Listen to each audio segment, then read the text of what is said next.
Hey everyone, just wanted to do a quick intro before we jump into the episode.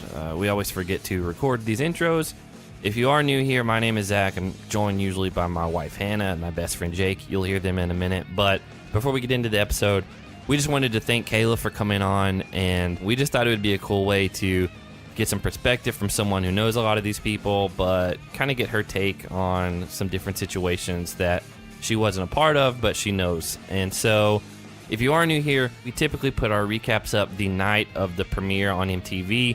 This one's a little bit different because we had a guest. We were working with some other schedules. It also turns out our DVR did not record because we had DirecTV, so that was a whole nother issue. So we had to wait until later to watch anyway. Typically, though, our recaps go up night of, and we try to do that so you guys have something to listen to the next day. With the off-season coming up, we're going to be doing things a little bit different.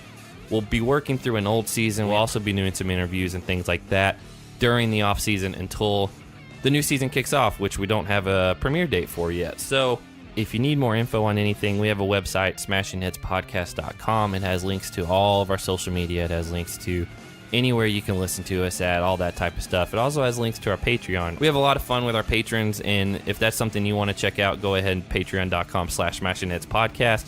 But without any more delay, here's Kailah. Hey, everybody. Welcome back to Smashing Heads Podcast. This is going to be episode 48, and we're doing something a little different today. Yeah.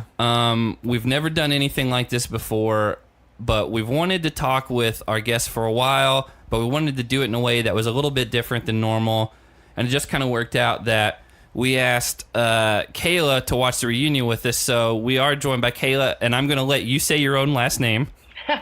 Hey everyone, it's Kailah Casillas. That's just how I say it. If you have a problem with it, then that's your problem. Okay. Yeah. Again, we talked about that before we started recording, and I was just like, I'm just going to let you say it. People get so upset about it. People get upset about a lot of things, unfortunately. Yeah. So anything tangentially related to the challenge, someone's going to be upset about it somehow. True that. But yeah, we asked you to watch the reunion, even though you were not on this season, but you know a lot of people that were. And have you watched anything else from this season at all?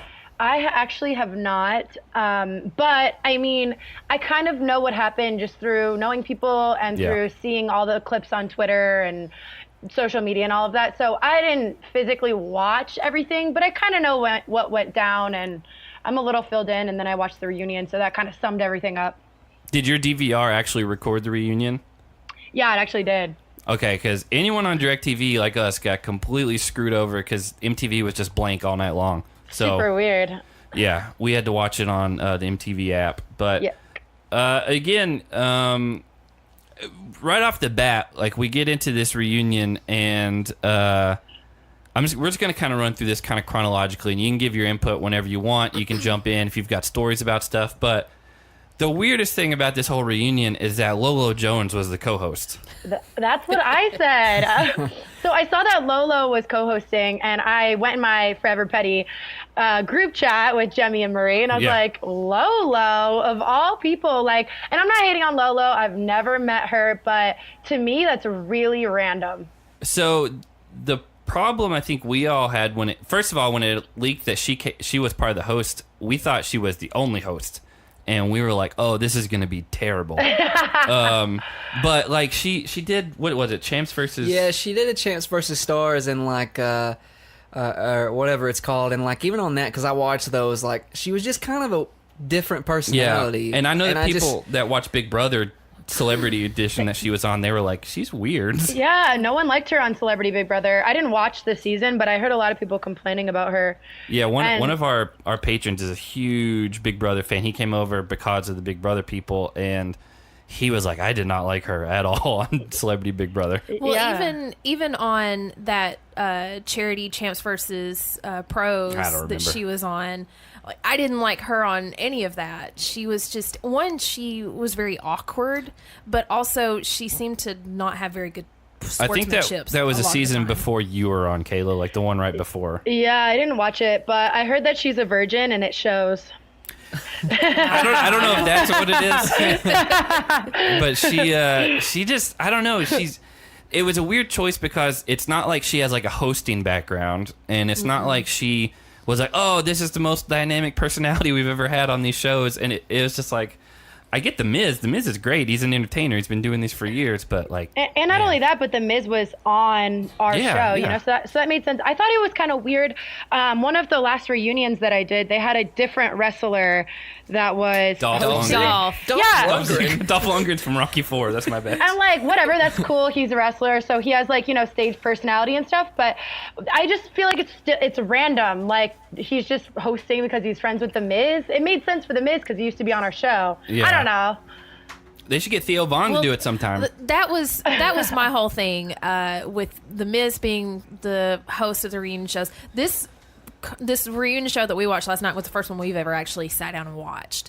That's not true. Yes, it is. I didn't watch the last one. Maybe you did, but I didn't.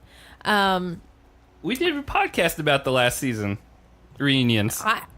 Yes, I didn't watch it, but I do know that that they replaced The Miz with Dolph, and I thought that was random. I was like, I guess they're just going to go with professional wrestlers from now on. Yeah, I just thought The Miz was... so weird. It still didn't make a lot of sense because he had no ties to the challenge unless he's like just a major super fan. But to bring in what's her name, Lolo. I did not enjoy her even co-hosting this because she was so awkward. It made me uncomfortable at times. Just for your reference, we did 2 whole podcasts on the reunion last year after Final Reckoning. I couldn't tell you anything about it. Well, we did. Not a single thing. Here's the thing, Kailah. I'm actually a wrestling fan. I grew up on wrestling, and so are you into wrestling at all? So I'm personally not, but Mikey, my boyfriend, is. So like I go to a lot of WWE events with him.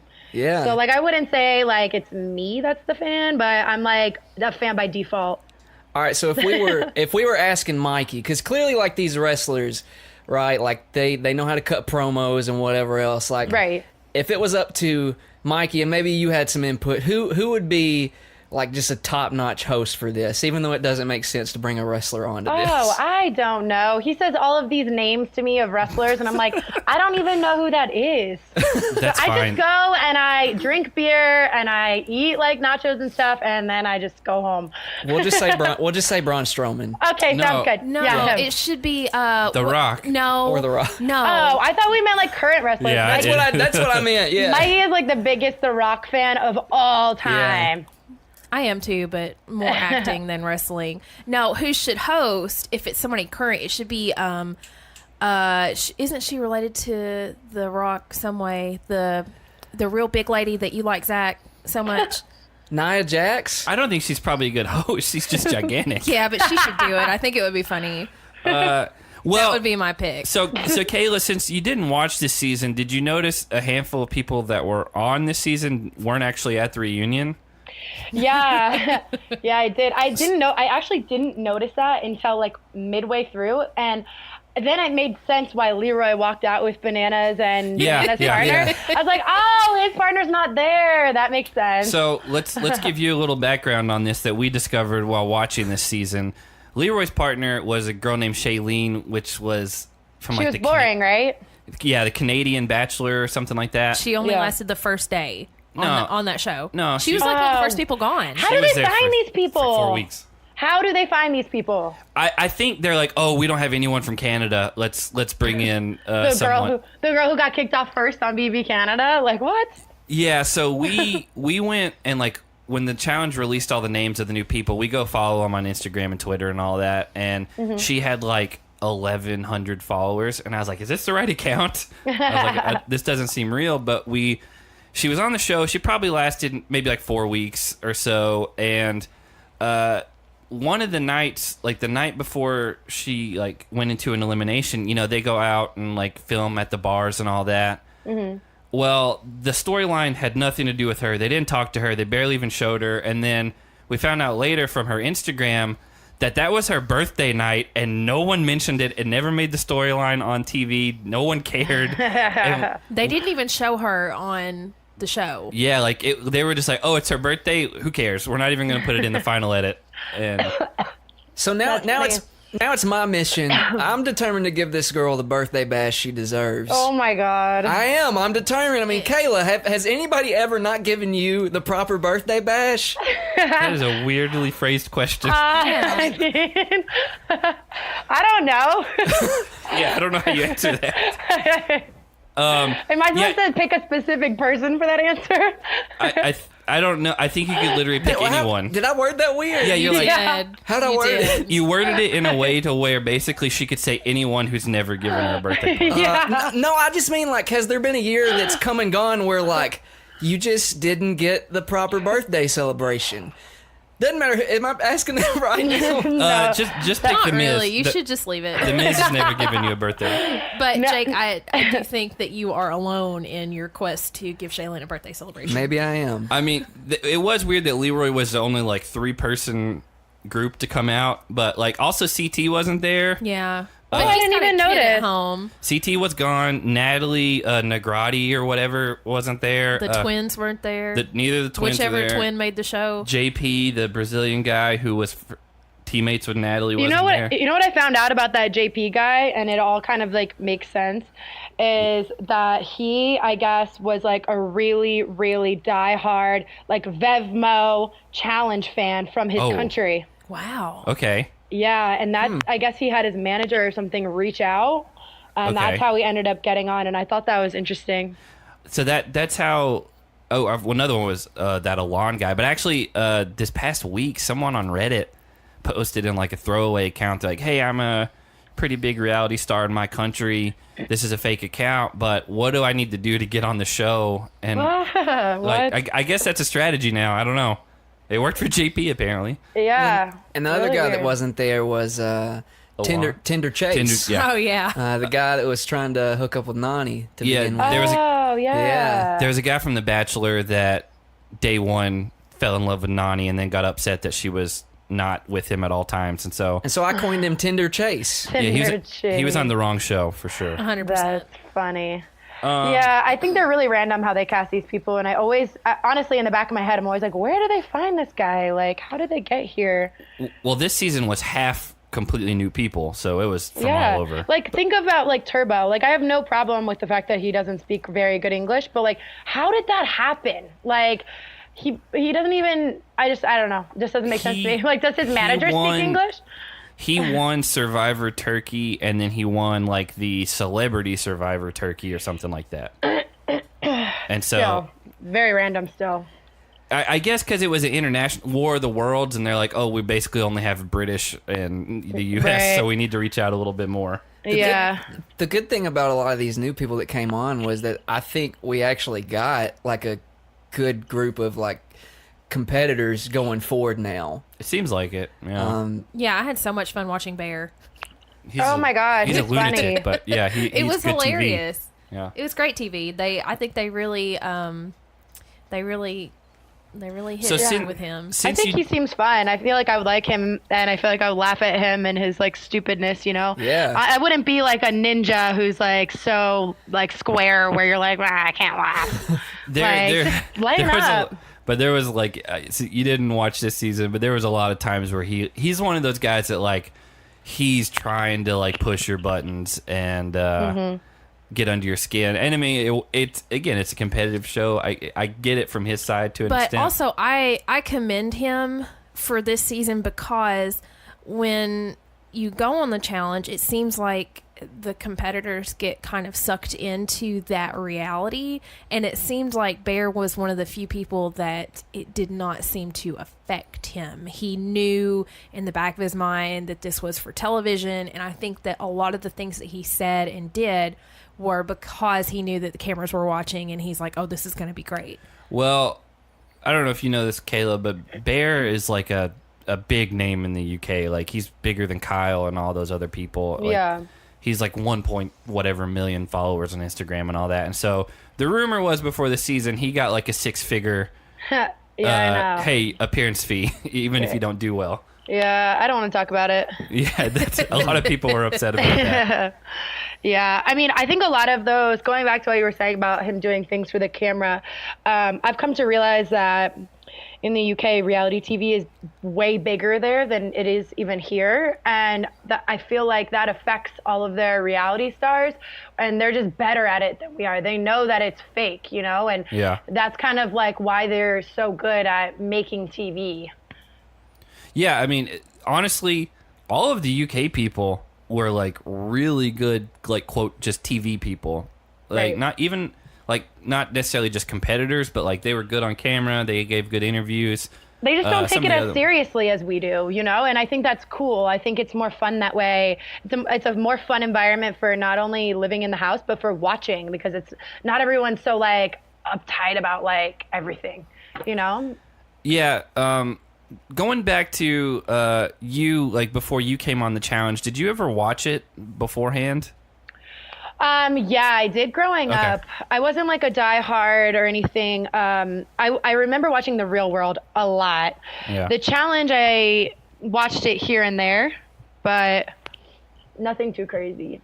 Yeah, it was just when we kind of got into the reunion last night, I caught Ninja saying that she grew up watching the challenge, which we're kind of in like a new era of a lot of people are saying, oh, I watched this. Paulie has said, oh, I love CT. I grew up watching it. He when we interviewed him, he said his family would sit around watching it like they would like a football game, which seems a little strange, but you have to think that the challenge has been on MTV for so many years. 21 years as of like yesterday. That we are getting into, it's just inevitable that the longer something's on television, the more chances you have of getting a fan on the show, the longer you go. For sure. So it could be, you know, that these new kids that are coming in on the show that say that they watched it when The Miz was on there. And yeah. So my dad watched it back then, and I mean, it was always on around me. I just don't remember sitting down that often and watching the challenge. I do remember sitting down and watching The Real World, though.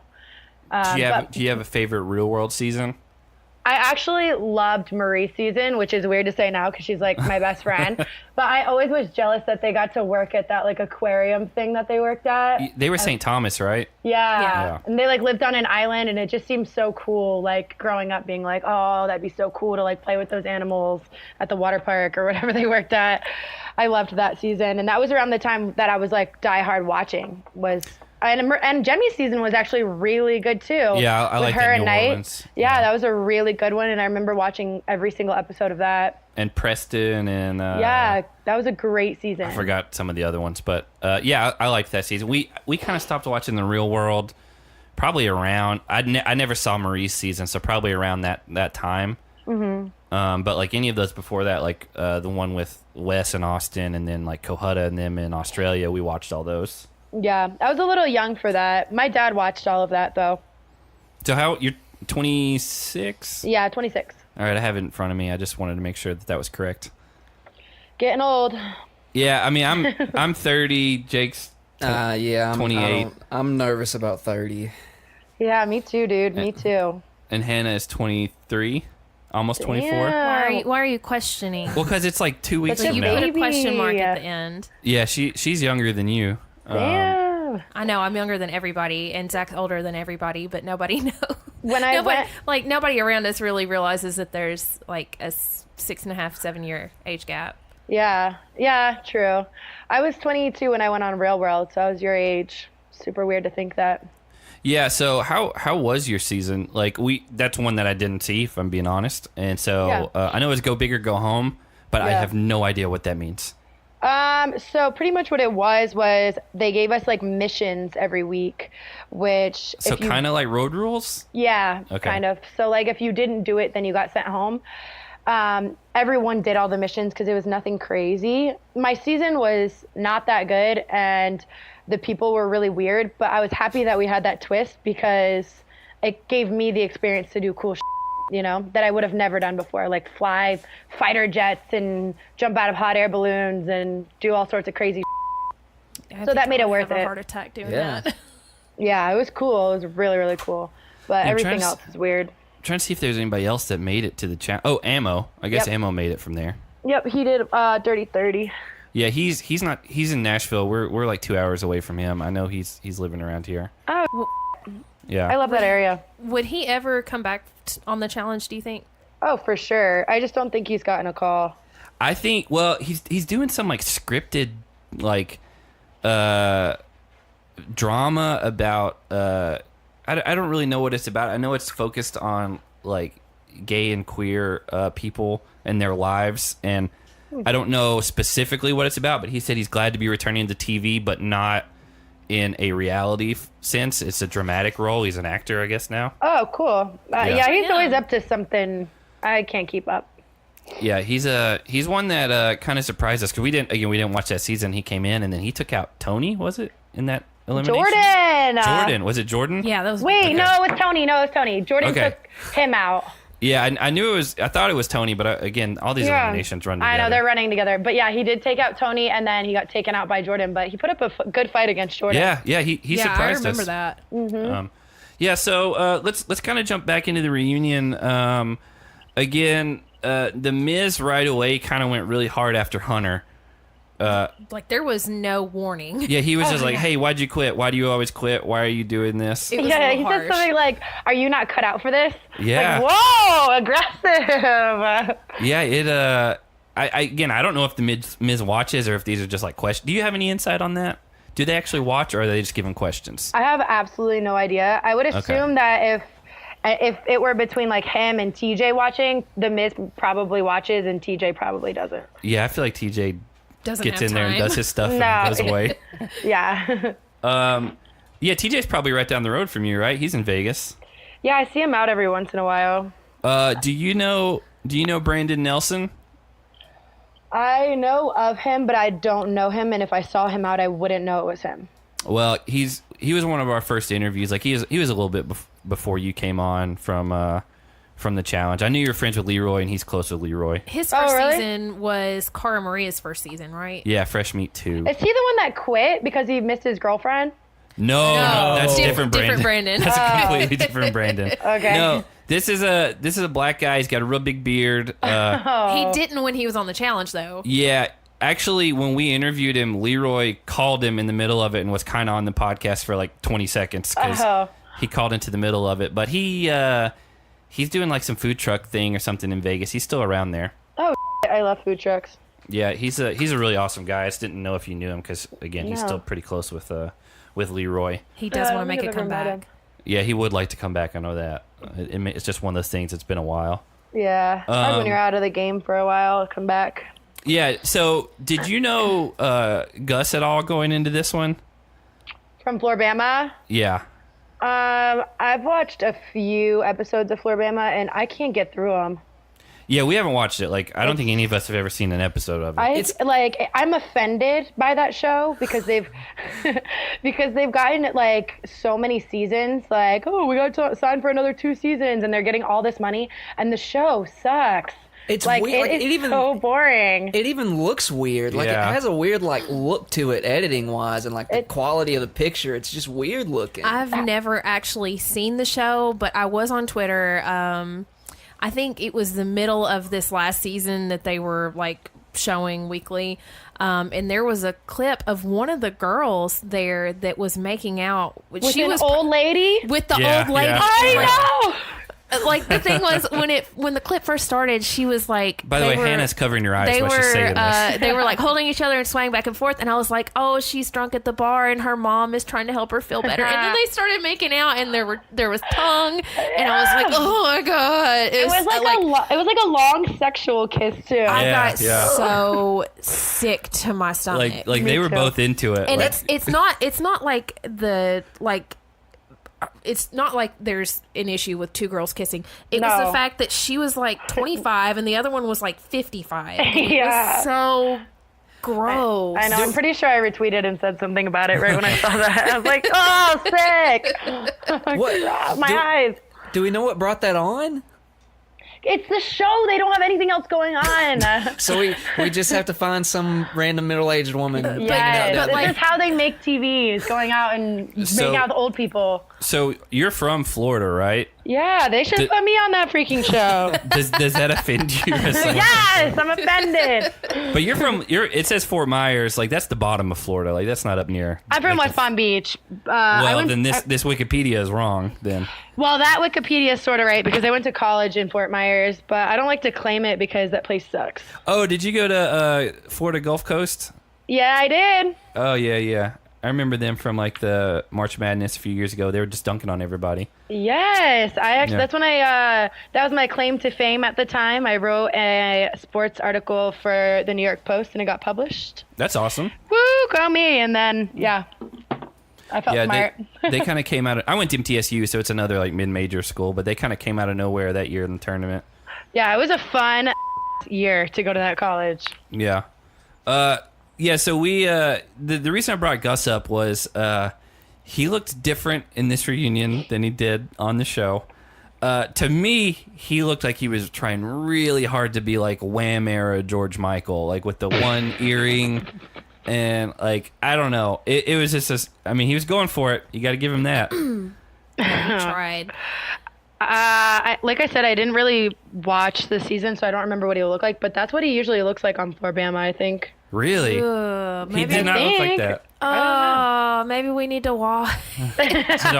I like Gus. He seems like a really nice guy. He's very quiet, almost a little bland on this show, on the challenge at least. Yeah, it's like unfortunate that he got partnered with Jenna because she's so quiet. Yeah. So like that was just like it would have been, maybe it would have brought out more personality in him and he would have gotten, a better experience if it wouldn't have been teamed up with Jenna. No offense to Jenna, like I love her, but she's quiet, like.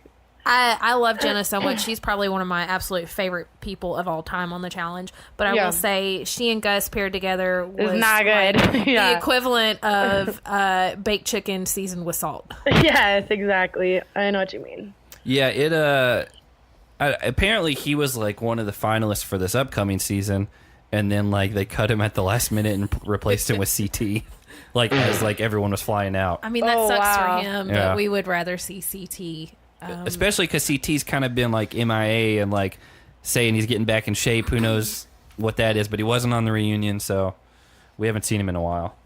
Yeah, I assume he has some going on because I heard that his baby mama changed her name on Instagram back to her maiden name. Yeah, and they both addressed that. They were together and something, and they're like, just because she changed her username doesn't. I don't know. She may be someone that doesn't want any attention, even though she married. Whatever, and who knows? I don't. Again, we try to we try not to focus on that type of stuff because we don't know what's going on with them. I don't either. The next big thing from the reunion that stuck out to me was Cam and Davon apparently got into it over some YouTube video, which we haven't seen. Yeah, I'm not sure about that. Like, I kind of briefly remember. Oh no, I don't feel like it was over a YouTube video, was it? I thought it was over that boy. Well, that's a whole nother thing. Which, that's coming up. They said it was about the boy, or Davon said it was about the boy. Cam said it wasn't. She said that it was about something else, and then it came like Theo got in the middle of it. And there was the YouTube video because I actually just watched the reunion before I came over, so I could be like fresh on it. And so they actually like.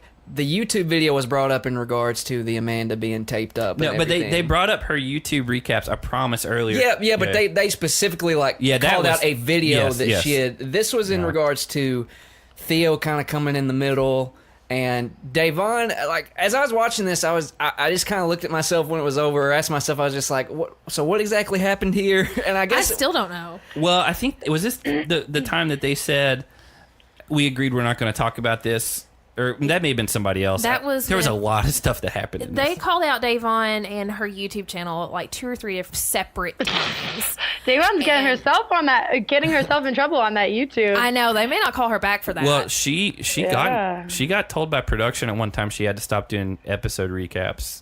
I know that. Yeah. I mean, look what it did to the reunion because now we're lost because now it's like we have to go watch her videos in order to stay up to date with what's going on, and that's not MTV cool. has no way to monetize that. Was that right? Is that on purpose for her to do that? I don't know. 100% on purpose. I mean, it's smart of her, but I see why they would be like, you got to stop doing that. Yeah.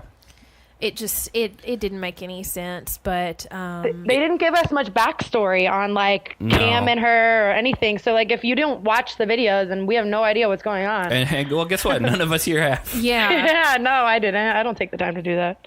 I do know that she did, when it happened, that she caught a lot of heat for posting the video about Johnny and Amanda. Well, yeah, let's get to that later, because that was a big thing that I know. That stuck it out. was just the fact that when she's doing these recap videos, she's contradicting herself on this reunion show. She's saying one thing on the recap, and then on the union, she's like, they said, you were there. You know that this didn't happen. And so I think that may be one of the reasons why MTV got upset with her and told her to stop. I don't know. It was just... She was getting MTV in potential legal trouble. It was weird that she brought a letter like from Cam, like prepared. She was like, "Oh, you left this in my suitcase. I've got the like." It was like she was looking to fight. Yeah, almost. she there was an intention of reading it just by bringing it with her. I thought that wasn't very cool. Just because when someone leaves you a heartfelt letter, you intend on that person reading it and not exposing it to the world. So like that for me kind of hurt. I was kind of hurt for Cam in that moment. Like, damn, that kind of sucks. Like I did this to try and be nice out of love for you. And now you're using it against me. And I don't think that's cool. It was weird. Like we interviewed Cam last season. We like Cam a lot. I just said Camelot. Just realized Camelot. Yeah. But it did seem one like that would kind of cross the line of doing that. But also like they like did this whole forced kind of hug at the end. But like I think the Miz initiated it. But I will say like when they got done, it did seem like they had kind of like reconciled. They both were like, "I love you. We're good. Whatever." And then they kind of went back. So who knows? It's just that was a weird situation because. None of us really knew the backstory on it, and I don't know. I don't want to go have to watch auxiliary YouTube stuff. Me either. The next like big weird thing was like Polly almost kissing Ashley. They rubbed their noses. He definitely kissed him. Polly rubbed his nose onto Ashley. That was weird, It was right? like a weird, like sensual Eskimo kiss. Eskimo kiss. I noticed that. Like, what was that? Polly was definitely smiling as he did it. Ashley was not. Ashley was not. No. Polly was. But like, I've never seen two dudes like get that close and like rub noses. I don't know. That was super weird for me. It made me weird. a little bit uncomfortable because I looked at it happened and I looked at Zach and I said, "What just happened?" and then I looked back at the screen and they're like ready to fight. Yeah, like Polly was wanting to talk, but Ashley was as well. And then it like became a whole thing where they were just talking over each other. And then like they turned around and like it literally looked like they were about to just kiss each other. And that would have taken the reunion for a whole weird turn that we weren't expecting. Yeah. But right? I mean, I don't really remember like in a while for reunions like people having to be completely moved to the other side of the stage. Yeah. Because I feel like Polly's always trying to fight everyone, but then nothing ever comes of it. It's super weird. Just so you know, we have the biggest Polly fan in the world in the room with us. Okay. And it's not me. Oh, I thought I liked you. I thought I liked you. You do, Kayla. Listen, I love your accent, by the way. I appreciate that. I really do. But that's the last nice thing I'm going to say to you because you just said that. Listen, I'm just kidding. listen, we're still early into this whole kicking it with Kayla, if you will. Right? Hey! Yeah. So no, I just with Paulie, like I don't like. This has nothing to do with like because he's clearly done some awful things, and like that's not where my appreciating of him comes. It's like this dude's a legitimate like top-notch competitor, and I appreciate that. And what I appreciate, being that I have a wrestling background, is that he has come in and owned this villain role, and I appreciate that. Now I'm not like one of the, you're not going to see me on Twitter standing for Paulie. We can't prove you're not. You can because you follow me. But you could have burner account. Yeah, Okay. you can, and we can't prove that you don't have those. So I am by no means a stan of anyone. I have an appreciation towards Paulie, and that's as far as it goes. We did interview him about a month ago, and I never expected that to happen because I have been very critical of things he's done. He came to us and said he was ready to fight with you and I. Yeah. And I was like, okay, well, I don't want to just do that. But it went so much better than I expected it to. When you kind of get to talk to him one-on-one, he's not that bad. But I will say, apparently, it became kind of a thing during the reunion because he told us specifically, oh, me and Kyle have this mutual respect. Yeah. We're not going to call each other out, especially when one of us is hurt. We want to do it on real terms. And then the reunion happened, and it was the complete opposite of that. And they were Kyle was like, you had your chance. Why'd you not do it? And so a clip from our interview kind of went around Twitter for a while. Which, hey, shout out. We appreciate that. Like, we're not upset that he lied to us. You know? So, yeah, true. It was weird. They moved Pauly and Cara to the other side of the stage. When I saw it, it kind of reminded me of when you're like in like 4th or 5th grade and like your teacher moves you to the other side of the room. Well, they were fighting over how tall they were. Yeah, like, that's what I'm saying. Yeah, that was weird. Was it Ashley that called Pauly little man syndrome? Yeah. Well, to be fair, a lot of people have. Well, yeah, and I agree with the statement, but Ashley is just as small. Like, what? Yeah, he's bigger. He's like, big, yeah. but he's not super tall. No. But here, when all of this started, blowing up, my one question was, because it started because Pauly and Ashley were both talking at the same time, and Pauly's sitting in front of Ashley, and he throws up his hand, and he goes, I'm talking right now, and said it over and over and over again until Ashley started raising his voice. Who started talking first? I mean, it was edited, so I don't know if we're going to have a clear answer on that. That's my thing. If Ashley was talking first and Pauly threw up his hand and said, I'm talking, that's not okay. Well, either way, it wouldn't surprise me. I mean, let's be honest. Like, yeah.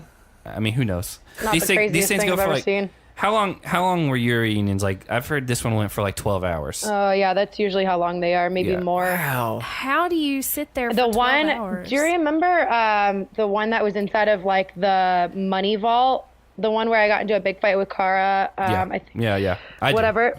If you look back at that, we're sitting on stools that have no back.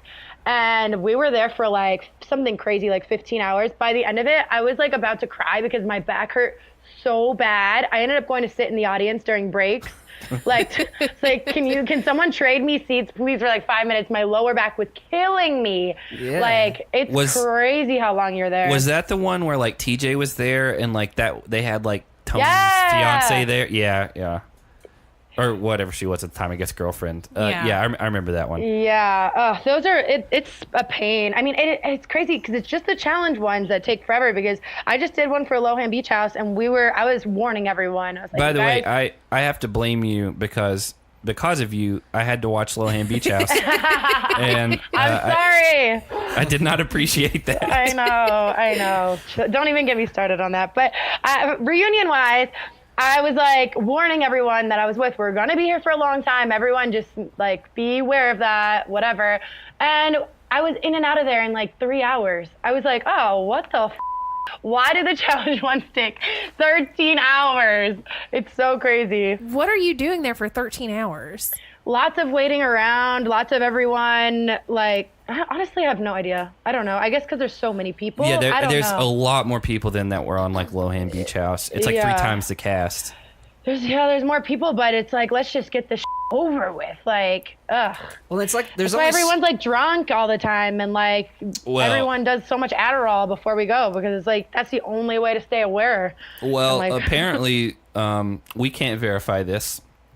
The word going around is that Cara said on an Instagram Live that she did an edible before filming, and that's why she was out of it the whole time. I don't believe her. She was real weird this whole reunion. Yeah, but that's just, she's just an excuser. Like, that's just like, she saw everyone being like, you were acting so weird, and she's like, oh, what can I say to like make this better? Oh, I took an edible, or I took a edible. That did not take an edible. She's probably never smoked weed a day in her life. Come on, let's be real. When the reunion filmed, there were some like Redditors or Facebook people from like the UK that were there, and they were like, she was straight up miserable the whole time and like didn't want to talk to anyone, was complaining the entire time. And at that point, she was not confirmed for season 34, but Pauly was, and Bananas and things like that. And that's what people were saying she was throwing a fit about. I mean, obviously we can't. 1000%. That sounds more like it. Yeah, and that's what we had thought going in, and then within the last week, someone was like, oh, she said on Instagram Live she took an edible before she went filming. Sure. Again, we're not there. She's afraid of needles. We're never going to drug test her. I don't know. Sure. But that was kind of the start of the weird like turn with Pauly. He touching noses with Ashley, and then that's when Bananas kind of turned into him. And I mean, I don't think anything that was said about Pauly was untrue in the reunion. Yeah. Jake, what about you? I mean, look, I'm not. You guys are trying to get a rise out of me.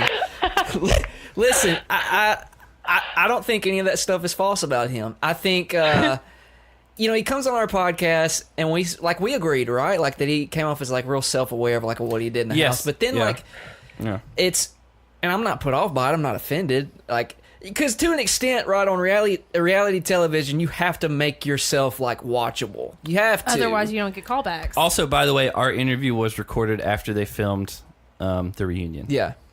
So, oh, wow. I don't know. Like I wasn't like sitting there watching this. Like I can't believe they're saying these things. Betrayed by him. No, or I can't believe that Pauly. I can't believe they're talking about my man like that. No, not at all. So I mean, and that's the thing. Like watching these reunions and stuff. Like, because I think like the three of us here. Like I think anyone would say that like we are not like. And I know like people say I hate drama, right? Like it's pretty like. What's the word? It's such a cliche now, and it's so overly used. But like, we literally like I watch this reunion, and I'm just like kind of shrugging my shoulders at a whole lot of this. I think they initially planned this to be 2 weeks because it was separated into 2 completely separate episodes, and they were like, "Man, we don't need to do this. We need to just make it all 1 week, or people are going to get mad that they waited a whole nother week for whatever." And 2 hours was a long time, you guys. Like I did that for you guys. There was so many commercials. Hold on a second. We appreciate that. We do, like greatly. We have a segment on here asking who smashed some heads this week. Oh yeah, and who got their heads smashed. And you smashed heads this week by taking one for the team. But you also got your head smashed by having to watch it. I wanted to smash my head against something. I saw your tweet last night where you said that you were like 3/4 of the way through and you wanted to just like check out and not watch the rest, because it was like 15 minutes after Zach and I had finished watching it, and I pointed at it and I looked at him and I said, that's exactly how I felt. I felt like it was way too much. It was. It was. I literally paused it at one point being like, it's got to be almost over, and it was literally midway, and I'm like, oh my god, 2 hours of listening to people argue is a lot to take in. Yeah, it's too much for me. And like, we know it's edited, and like so I do video editing stuff like for a job, and so like a lot of times you can kind of tell like some of the reaction shots were not organic to like what's being talked about. Right. Like at one point, like they showed Leroy like get really like bug-eyed about something, and then they cut to a wide shot. I know exactly which shot you're talking about. They cut to a wide shot, and I was like, he's not even sitting in the same position. And I was like, that's just like, it was about Cam, so they wanted to throw that in there. I get it, but I noticed that too. That's where Bananas. I will say, Pauly's defense on all this was, oh, they say that every time we get in the challenge house, they're always in Bananas. I was like, yeah, all 2 times you've been here. Right. Yeah, that was a good one. That was great. Yeah, it's the next thing I have, I guess, is just that Zach apologized, and I don't remember what I wrote that down for. Weird. Like, was this the Bananas thing? This was when they came at Zach for the Cara calling stuff. Cara, that's right, Captain Jack Sparrow, and saying all this stuff, and like there were. It was like back to back for him, because they showed that, and then they showed the whole thing with Jenna, and at one point he like turned his head to like look away from the screen, and Zahida was sitting next to him, and she grabbed his face and turned it towards the screen, so he had to watch it, and I could tell that he was very uncomfortable watching both scenes. He always looks like, uncomfortable doing this. I understand, but so when it comes to the Zach stuff, the only thing that I like want to definitely add in, which I didn't feel like tweeting out because I didn't feel like people are annoying. Yeah. But when people say that Zach always says he doesn't want to be there, I've heard that come out of his mouth. I can't tell you how many times. Like every show that I've done with him, which I think is or even just the one, I don't even remember, but I remember filming with him, and the entire time him being like, I don't want to be here. I just want to go home. Like, put me in next. I hope I'm going in. Like, all this over and over and over. And I'm always thinking to myself, like, why are you even here? Like, because it makes me rain on my parade when like someone else isn't having a good time. And like when he's around me complaining about being there, it's like, it's annoying. And I've heard it so many times. So I guess the simple question is why do you think he keeps coming back? I think that he doesn't, I'm not sure how I feel about it, but it's either one thing or the other. One is that he really does want to be there and he's just trying to act cool about not wanting to be there, or he doesn't want to be there and he's there to make the money and then go home. But I'm not sure which it is. I personally, like, again, I don't know him. I feel like he doesn't like being in the whole political He seems very introverted. Yeah. He is. And I feel like he, at the same time, understands that I have a 1 in whatever, 21 in whatever shot chance at a huge amount of money that most people aren't going to get the chance to do. And then I think he gets there and he realizes how much he hates it. That's how I've always felt about it. And I think that could be true. And I kind of don't, because when it comes down to competing, he does try his best. So I don't think that I could ever see him purposely losing, even though he's going to say that he's going to. I think his ego is too big for that. Yeah. Because every single time I've ever seen him compete, he definitely goes 100%. Even though right before we did it, he's saying, I don't want to be here, put me in next. But then he tries as hard as he can to win. So, like, I don't really know. I'm confused by that. I think you may be onto something with the first thing you said, and that, like, he's trying to look cool, right? It may be. Because he actually said during the whole Jenna stuff they were talking about that he does stupid stuff like the Bumble thing to be funny in front of his friends. Yeah. So, I mean, you may be onto something there. Like, maybe that's what it is. I'm just telling you the information I know. I would do what you want with it. I do believe the introverted thing. I think he enjoys the actual daily competitions. Yeah. But being in the house with all those people and a lot of them being crazy and out of their mind and loud and rambunctious, I think he doesn't like that part. And that is, you know, you go and you compete all day long and you come home and you're tired and you want to go to bed. And then all this is going around and you just want to escape because it's too much. I think for people like that, that's like, Zach, if you went on the challenge, I think you would be the exact same way. I think you would hate every second of it. I would not like a lot of it because people drain me after a while. You hate being around people, and so to go, it's not a lie. To go and compete and do the fun challenge stuff, you would want to come home.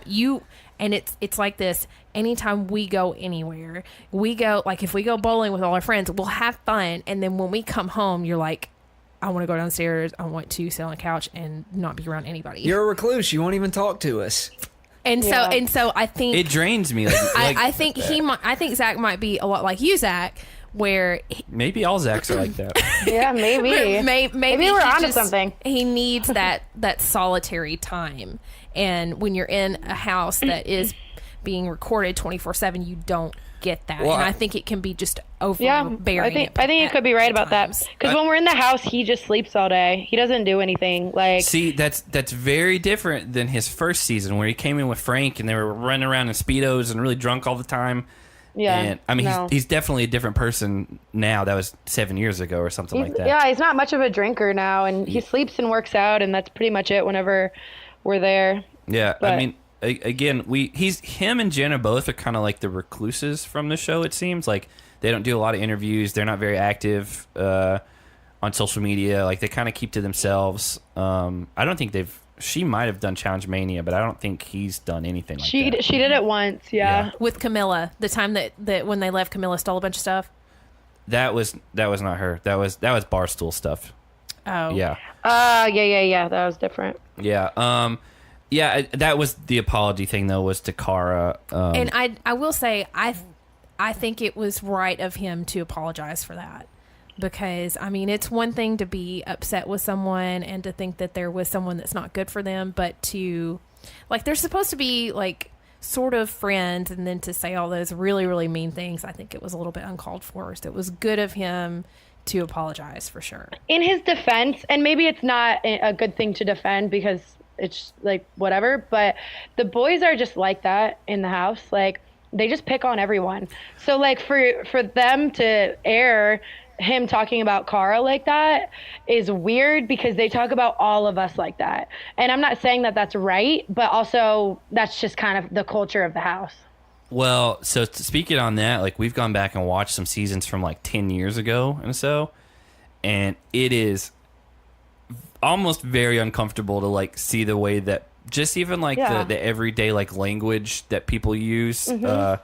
Like they loved to throw around the word retarded a lot. They loved to throw around what else was it? There was a bunch of stuff like Kenny and Johnny and all those people who we grew up watching. Well, it wasn't just the words they used, but it was the tone in which they used them. There was no like playful manner and like. And to be fair though, like at 10 years ago, it's the time period. Even like our friends probably talked like that, and like it wouldn't have thrown it. Like we didn't remember. Right. Like until we went back and watched it. Yeah. So it's we talked to Frank Sweeney a couple weeks ago, and he's like, these things are kind of like a time capsule. Like you go back and it like even the world's just in a different place 5 years ago. Sure. Yeah. So the culture of our society today versus 10 years ago is almost black and white difference. Yeah, 1000%. I went back and watched a couple episodes of Evil Dick's first season on Big Brother, and it's the same way. Like some of the things that they were saying, I was like, oh my God. Like if people were to say that nowadays, it would be all over the news. Like it would be a huge deal. Like it'd be crazy. You can definitely tell which seasons were like pre like the social media boom and all that. But yeah, I don't know.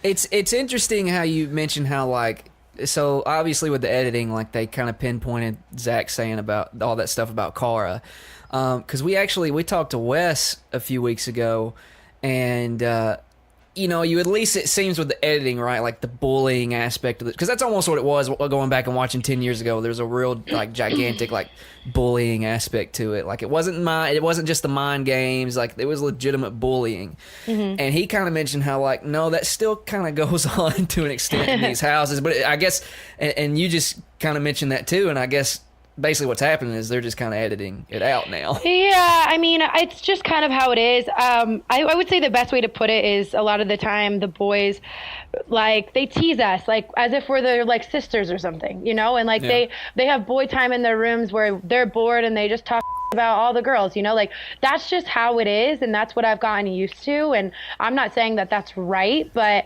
that's just how the challenge houses are. Like if you go into a challenge house with an insecurity, you're leaving with like 10 more.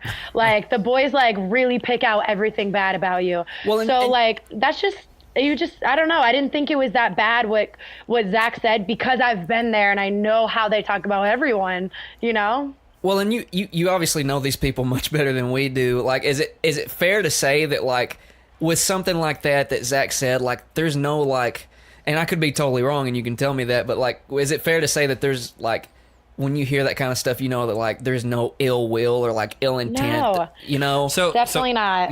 my take on the challenge as a whole has always been, awful things get said, people are mean to each other, whatever, partially that's kind of what you're signing up for. You're in like an augmented reality where you're secluded. You don't have phones. You don't have access to like outside things. Yeah. You are living in a bubble and have to make the best of it. And after a while, you're gonna lose your mind. People are gonna say bad things. People are gonna cross the lines. That's partially why this show has been so successful for so long. But it's still not okay to say mean things about people. I get it, but I mean, at the same time, like it is what it is. It's part of the show. I'm not saying like you go out of your way and you're like really like maliciously like go after people and like try to.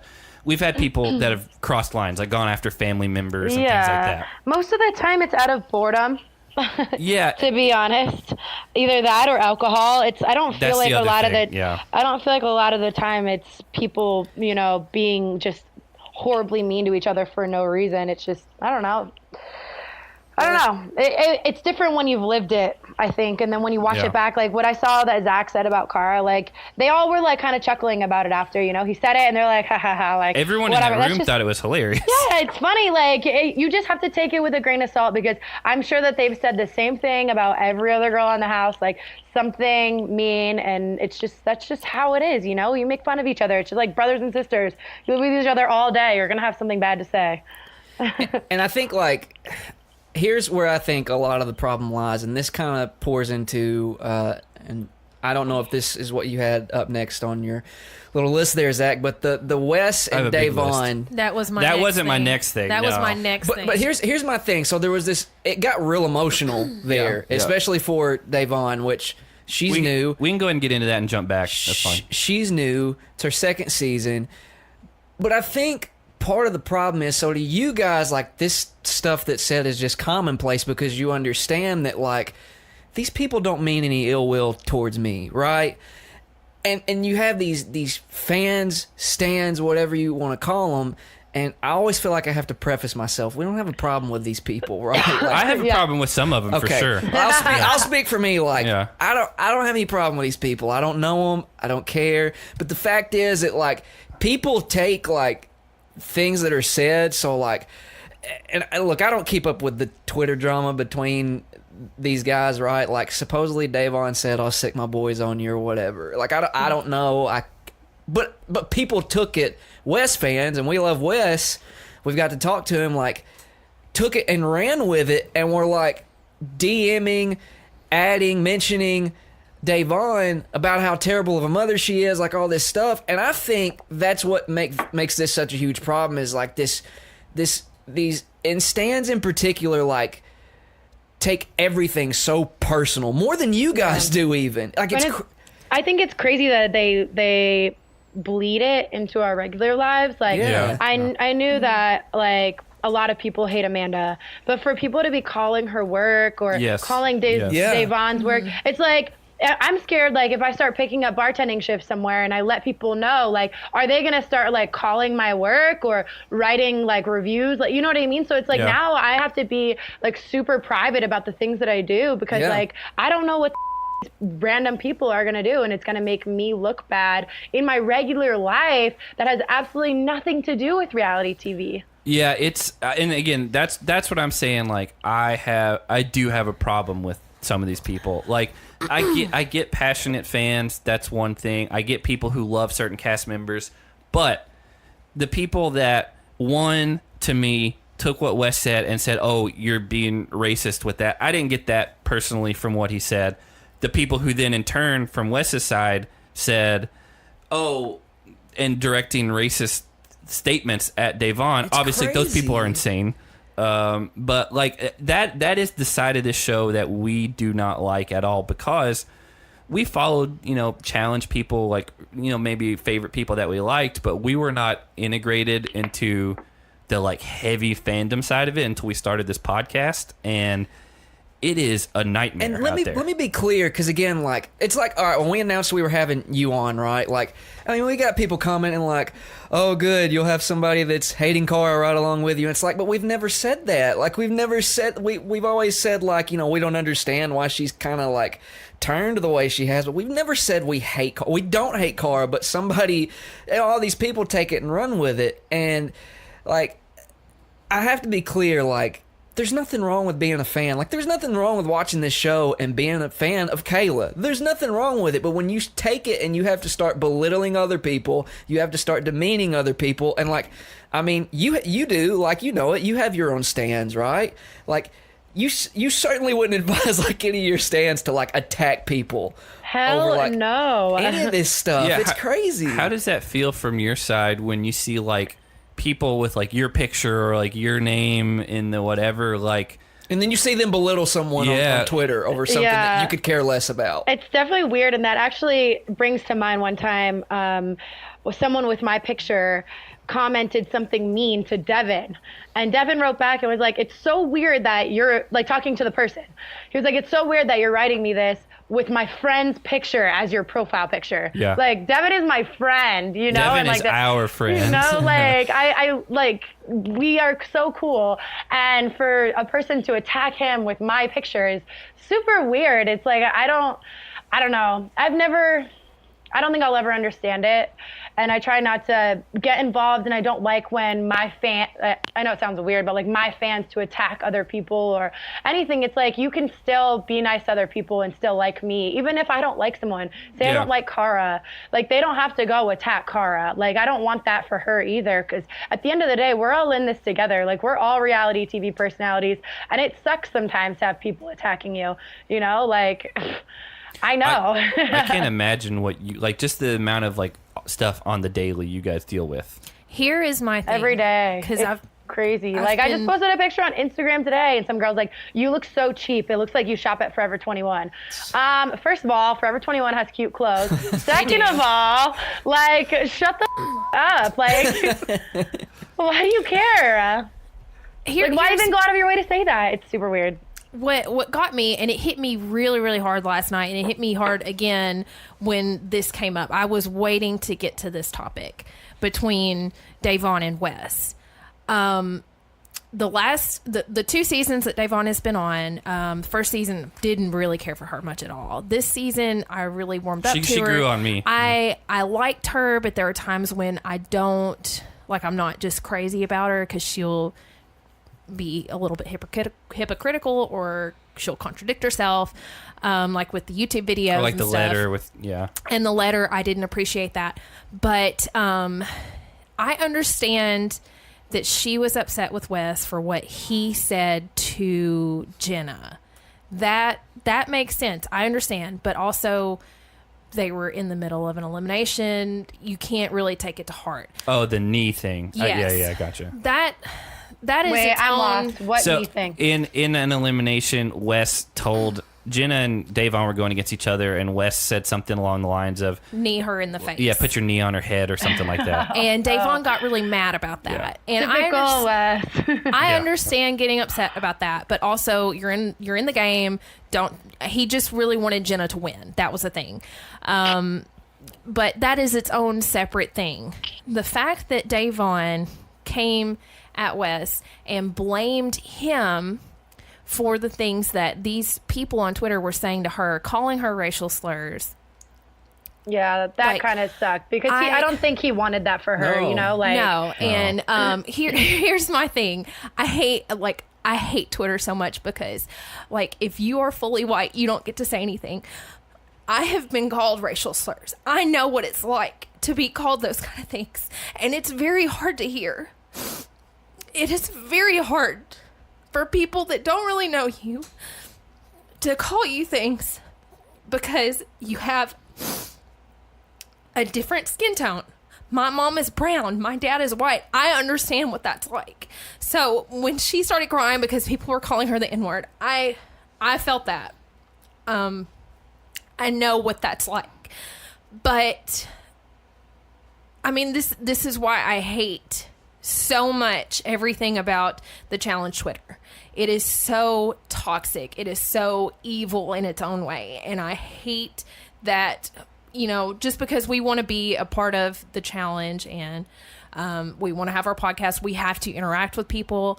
And so in a way, we don't really get a choice in whether or not we are involved in challenge Twitter. But I've even seen it myself with my own 2 eyes on my own phone, people saying things like this to cast members. And it is so stupid and idiotic and uncalled for. And it really shows, where we are as a society right now. Like, I still, in the summertime when I get tan, people can tell that I'm mixed, and I do get looks. And I don't like it. I mean, we live in the South, the deep South, really. And so there are people in our city, our town, our neighborhood that are racially prejudiced. So I know, I know that it is prominent, even though there are people in the media and whatever trying to say that it's all made up and they're just trying to create a race war. No. That's not it, because it exists. But I do think it was totally uncalled for Davon to blame Wes for that, because he did not cause that. It was the Stan Twitter. It was the Stan Twitter that sucks so much. And I wish that there was something that MTV could do, or that the challenge could do. And I know that it's not possible. Yeah, it's social media. You can't really. It's a systemic problem. You can't. I guess monitor that very well. You can't do anything about it, and it makes like a lot of people like myself feel really helpless, because I know that it's wrong in a lot of ways, and there's not really.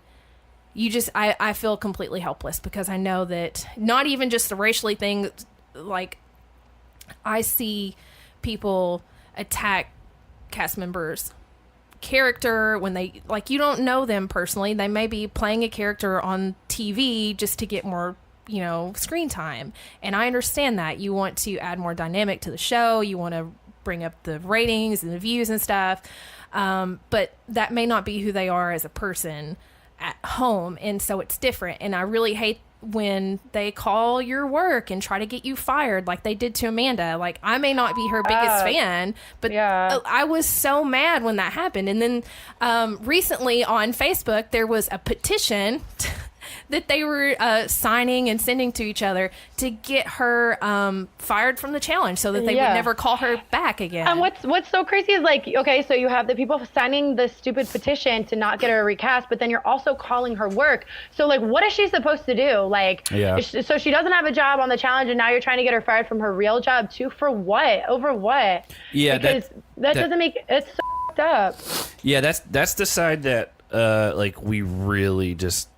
It blows my mind, and like we've talked to a bunch of cast members about it. We've talked to different people about it. It's like, at some point, you've just got to be like a normal human, and like, would you want these things said back to you? And like, part of it is the whole anonymous nature of everything, but I think a lot of it also, and I've said this to a lot of people, is like a sense of belonging. They feel as though, and I'm just assuming that a lot of these like really hardcore stands, and honestly, I'm going to target Cara right now and say a lot of Cara's fans, because they are so aggressive, most of them. And I'm going to say this in the nicest way possible. They probably don't have a lot going on at home. They probably don't have a lot of friends. So them ganging up on people together makes them have a sense of belonging and a sense of like, I have somebody, like I have these people that can be my friends, that we can do something together and accomplish this goal. And it's this like mindset of like belonging, and I get that, but maybe they should gear it in a more positive way than, trying to ruin someone's life.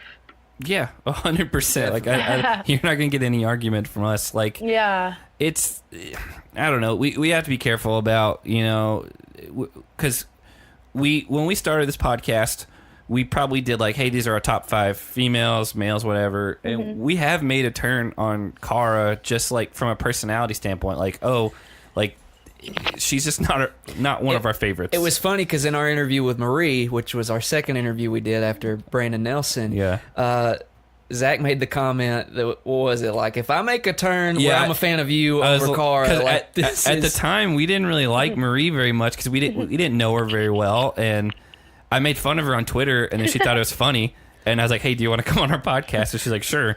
And I was like, if this season makes me a fan of Marie and not of Cara, I was like, I don't know what's gonna happen. And it wasn't happened. That season, but like it happened. It's happened. Yeah. And crazy like going back to what you said, like, I know some other podcasts have said it. I know whatever. From our perspective, and I'll speak for myself, but I think the people in the room agree with me. It is one person's fan base that is the most aggressive. Yeah, it absolutely is. And like, and that's not a shot. No, like, because they're gonna take that as a shot. That's what it is. We have awesome people that are fans of our show that love Cara, that are huge fans. That's fine. That's great. Just be normal. Yeah, like that's the thing, and it's like I have so many accounts muted from ours, and most of them are what? Yeah, I mean it is what it is. They're mean people. Like almost every single time I get a tweet or something on my Instagram or whatever, it's like a Cara T99 or something, and it's like yeah, and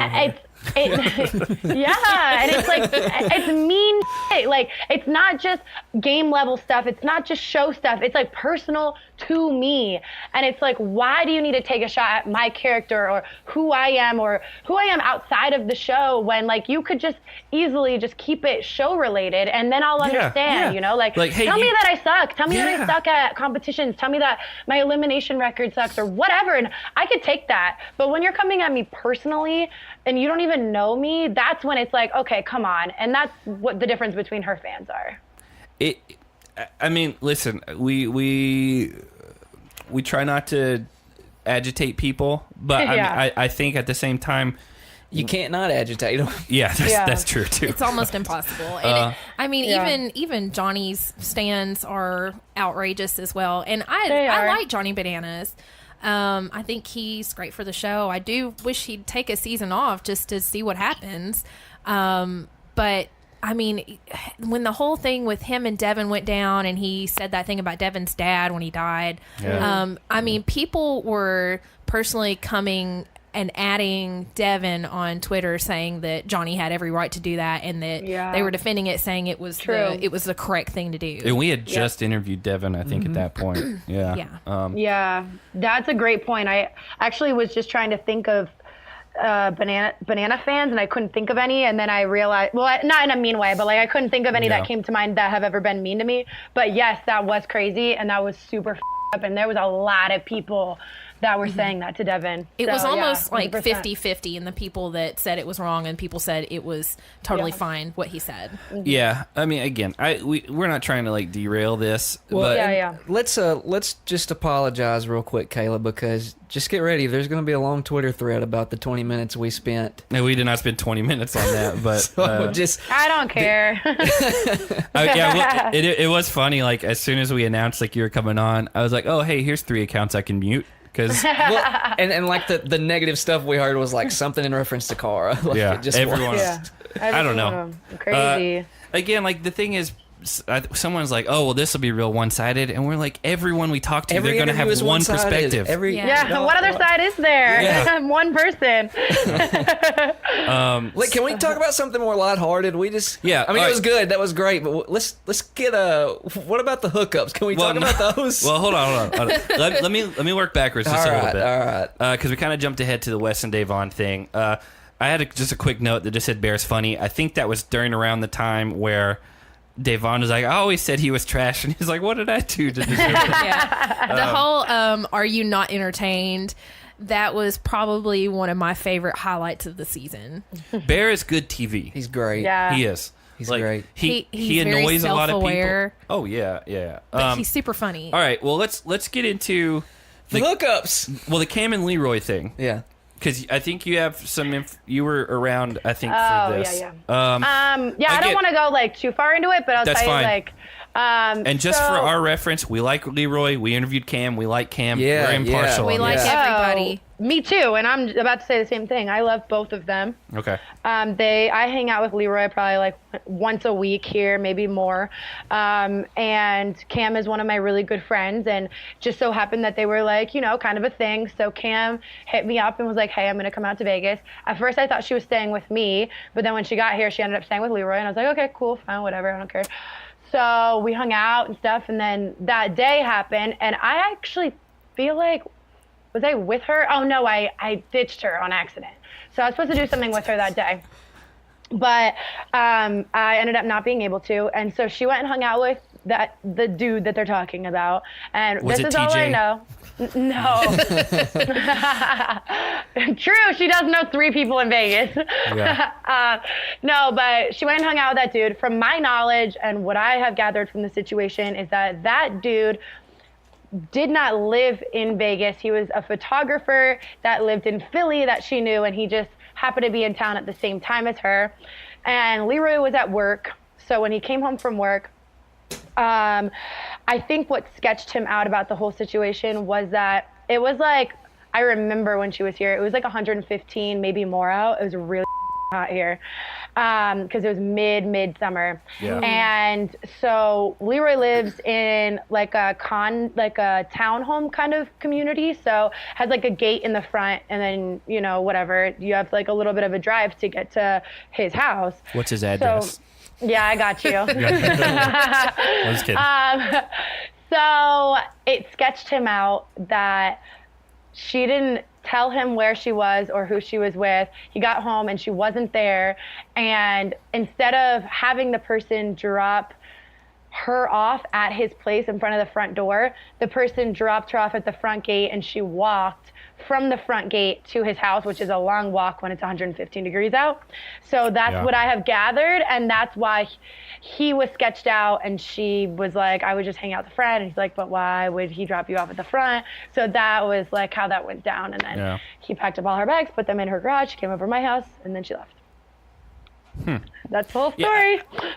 Yeah, it's I don't know. It seems like they're how long ago was that? That was like last summer. Yeah, like midsummer last summer. Yeah. That's almost a year ago. Yeah. Almost, the only time I've ever been to Vegas was in the middle of July, and it was miserable. Blazing. That's why he's like, why would that dude drop you off at the front? It's so hot out. Like, he could have just dropped you off here. Like, he just thought it was super sketch. And like he's trying to sneak around or something. Like, she was trying to be sneaky. Yeah. And he's just like, what the f? And she's like, it was just my friend. I don't know. That's all I've gathered, and I don't know any more than that. But that's the two sides that I know.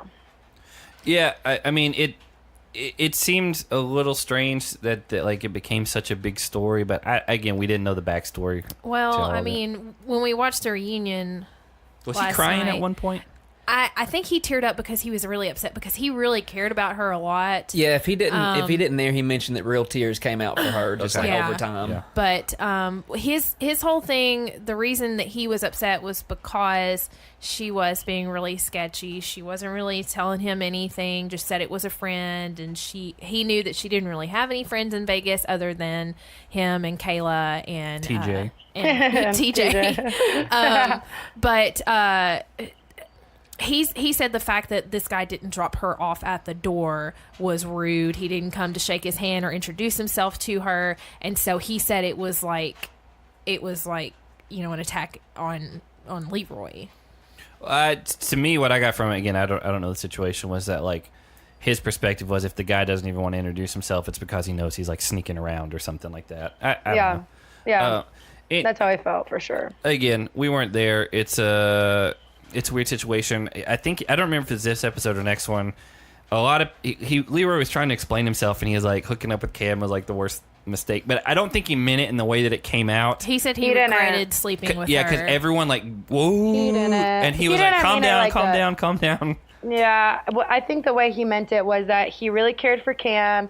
He knew that she was younger than him, and he was not ready for a relationship. Yeah. And he regrets hooking up with her because he knew that it hurt her. Well, and I think he said they both kind of were like, hey, this is going to be bad for both of us. Because he had just gotten out of a relationship. Yeah. Right. I don't think he meant it like I shouldn't have, what I mean? Yes. Not in a malicious way. He meant like I regret hooking up with her because he shouldn't have. Yeah. And now they're not even friends from what I can tell. That's what it seemed like from our perspective. Yeah.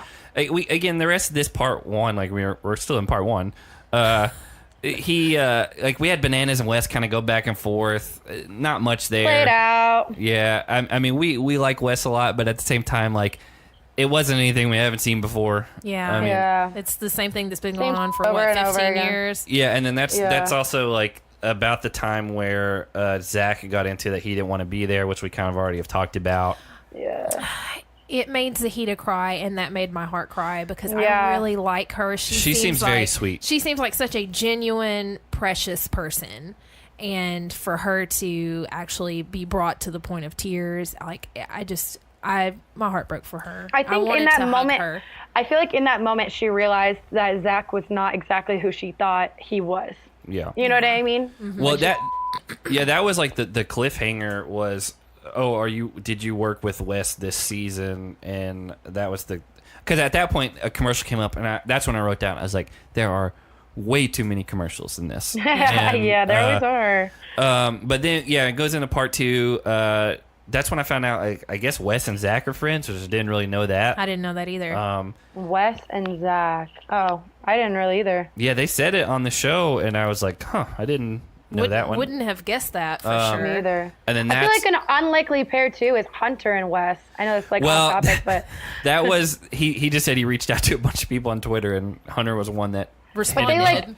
They own a gym together now. Yeah, I know. It's I forgot what it's called, but yeah, it's he helped Wes's whole thing is he does startup stuff and but it is a strange one because Hunter does not play at all the same way that Wes does. Almost the opposite. Yeah. Unlikely pair. Hunter gets way too emotional and heated about dumb things that don't matter, and I don't know. Mm-hmm. Yeah, that's kind of where we find out that Zach and Bananas had a deal where Zach would go home. I guess that's kind of when that came out. Yeah, I don't know. I didn't understand the deal. I think that Zach told Bananas that he would call him down and then he would lose to him on purpose. And then Bananas went in. That's what I gathered. I could be completely wrong. That's what it seemed like, is that he had made a deal like, hey, I'll throw something and you can win or whatever because I just want to go home. Is there something about a wedding he had to go to? Which the receipts check out, and I was thinking about it because he did go to a wedding with Jenna right when he got back. Okay. It was very soon after. Yeah. Well, it's something with that, but he said that, and I guess Bananas and Morgan thought that they were going to kill that elimination, and then him and Zahida did really well and beat him by like three flags or whatever it was. Even if he was supposed to throw it, I think because of all the mean things that Banana said about him being a fake friend and being an enemy or whatever, I think that probably is what fueled a little bit of a fire in Zach to be like, I need to beat him because he's being such a big jerk. Well, and it turns out, which you probably didn't see, Kayla, but like some of the places they had to put on the map, like Zahida was born in like Bangladesh, so she knew exactly where that was, and she lived in the part like in the UK, and so he knew exactly what island to put that on, and so that's helpful. They won by 3 flags, and she definitely helped him find at minimum 3 places. And then Turbo showed him exactly where Turkey was, and so God, I would have been useless for that. Yeah, it was a tough one. Yeah, I'm not a geography person. Me either. This is like where, like, to me, like, and it had already gotten real weird for Zach, like with the way they kind of address the Cara stuff, but like, well, and like him calling security on Jenna and all that. Yeah, and like, so this was where like Johnny kind of mentioned that Zach had come to him and said, "I want Zahida because basically she's terrible," and then that it just kind of worked out. Yeah, for him. That's mean. That's when Zahida cried. Yeah, and Amanda was like, "No, you said that," and Zach didn't deny it, but he was he had that look on his face where you could tell he didn't want to talk about it because he knew it was true. He didn't deny it, but he was just like, "Come on, that's uncalled for," because like. It was like... It's just weird. That's like right there at the start. You haven't even gotten any competitions yet. That's like right there at the beginning. Yeah. That was weird, but I feel like he knew that was going to hurt her, and like he didn't want them talking about that because... I think he still has a heart, and I think that he didn't want to talk about it because he knew it would hurt her feelings, and it did, and she started crying, and he felt really bad about it. Yeah. Well, this is where probably most of the people watching were wanting to get into. This is the Pauly and Kyle side of things. Which, by the way, what's your take on that from your perspective, Kayla? I mean, as you know, since I haven't watched, from what I gathered is that Pauly had a chance to go against Kyle, right? And didn't take it? Yeah. So he'd been saying all season long, he wanted to be the one to take Kyle out. He wanted to whatever. And then it came up to it and he didn't do it. There was a time where they were like, hey, does anybody want to volunteer themselves to go into an elimination? It was Hall Brawl. And so that's like the most physical elimination. Yeah. And also Kyle was hurt. Like super hurt. And so... why wouldn't he just take the opportunity? That's where all this came out, and that's where people were playing clips from our interview with Pauly, was because... He told us that they had this mutual understanding that they didn't want to call each other out, especially when one of them wasn't full strength. But on the reunion, Kyle was not having that. Okay, I didn't realize that was you guys that they were talking about. Okay, yes, I did hear that, and I feel like that's just an excuse on Paulie's end. Like, he felt like a pussy, so then he was like, "Oh, we had an agreement if he was hurt." Like, why would that ever be a stipulation if you don't like someone? Yeah, you know what I mean? If you don't like someone, then you're never gonna put stipulations on when you can go against each other. So don't sit down and write a contract on that. Well, my feeling on this whole situation is, and someone said it, I don't remember, it may have been Turbo, it may have been someone else. I 100% think if Cara is not in the picture, that those two would be friends. Yeah, true. Because there was a couple times this season where when Cara was in the room, they would act super aggressive towards each other, like trying to one-up each other. But when they were in the tribunal alone, when she wasn't there, they were really playful. They were like, I'm going to come after you. Winking at each other. It was like the perfect pair. They would absolutely, if she was never in the picture, they would be best friends. I think they would be really good friends. Cara doesn't let him have whatever friends he wants. Like, we've seen it happen with even my own boyfriend. Like, Cara's like, you can't be friends with Mikey. Like, even though they planned on going to the gym. Like, big deal. Who cares? Let them, they're boys. Like, let them go to the gym even though we don't like each other. But she's like, not about it. Like, no, that can't happen. Like, why? Like, chill. Who cares? Well, Amanda even confirmed it too during this segment, mentioning how, like, when Cara's not around, you guys are extremely cordial. They have fun, you cut up. We saw it a few different times this season. I'm glad she called them out on that. Like, I said at one point, because it got really overplayed this season, we're like, we get it. Paulie and Kyle don't like each other, come on. But they kind of made this turn when, like, she wasn't in some areas, and we're like, okay, if this is the style, like, they want to do it, like, this would be a lot more fun. It's not just annoying, like, oh, I got to show you what's on camera. Paulie acts different when he's not around Cara. I would have never guessed that. I feel like that's a little bit of sarcasm coming from you. Yeah, again, it is what it is. Even Turbo called their rivalry a friendship. If you caught it at the very end of that little section right there, he called it a friendship. Yeah, again, Turbo's English sometimes is a little hard to understand. Yeah, but he was like, I like these people. I like them as a couple. He's not going to get into drama. That's not his thing. Yeah. The next, like, big talking point was Bear and Georgia, which I don't know if you know anything about either of them other than what you saw, because they're new, both of them. Wait, who? Georgia and who? And Bear. Oh, I mean, I kind of, like, caught on to them hooking up, and Bear had a girlfriend or whatever. Which was his, quote, cousin, but not really. Which was one of the funniest parts of the season. My cousin. Yeah. Again, they were off and on, and, like, Georgia seems really sweet, and Bear just cheats on everyone and lies. Like, he said, like, I lie. It's just what I do. I lie to everyone. And that was the whole thing. I hated that when they showed the replay of him saying, that was my cousin, that was my cousin, that was my cousin. They didn't add in his little confessional where he openly admitted, if you say the lie enough, they'll stop arguing and they'll just take it as truth. And that was exactly what he did. And Georgia was like, okay. And then they got back together. Oh, my God. I hated that they did not include that in this little clip in the reunion. But they even asked Georgia at one point, they're like, would you ever go back to Bear? And she said, I really hope not, but I can't make any promises. And then he was like, you tried to last night, and then it became a whole thing. Oh, yeah. I think Georgia is so sweet and so naive, and she's so, like, pure in her own little way that she only sees the good in people, even when they do bad things, even to her.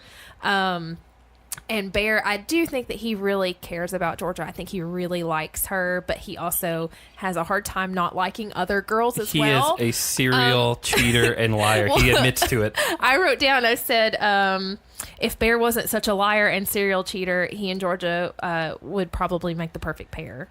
Like, they could get married and grow old together. He probably wouldn't be as good on TV if he wasn't that way, though. Yeah. Because, again, that's been his whole persona, is he just lies to everyone. And then he, like, apologizes later, and but even if he could drop the cheating part and still be, like, a really funny liar, even though I don't condone lying, I think he and Georgia could make it work. But he has a hard time staying faithful. I mean, I think he just chooses not to be faithful. If I'm being honest, he's like, oh, this one's closest to me. Yeah, I'm good with that. Yeah. I don't know. During all of this is kind of when people started bringing up, I guess, Cara telling Georgia, but like also having ulterior motives about it.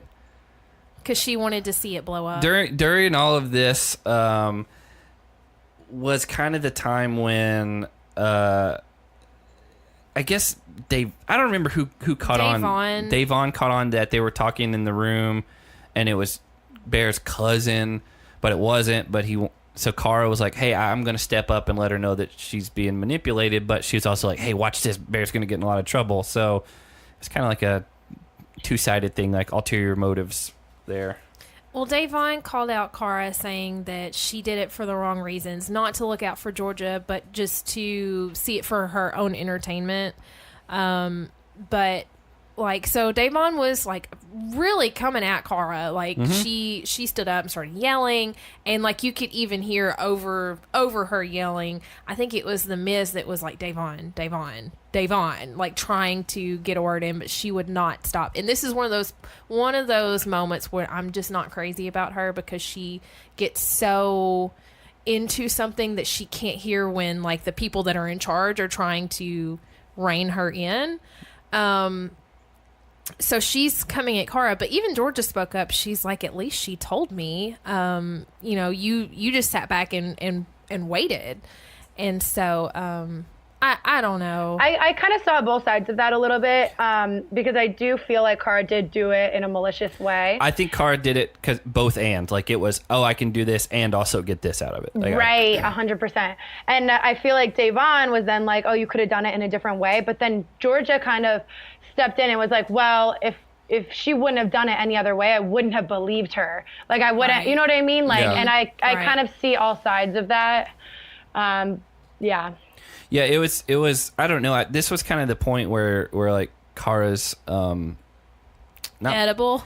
Where her like shift for the night. Like at one point she says something. I don't remember the exact line, and this is when Davon was like, "Everything's not always about you." And, hater. Yeah. And then she flipped her hair and rolled her eyes.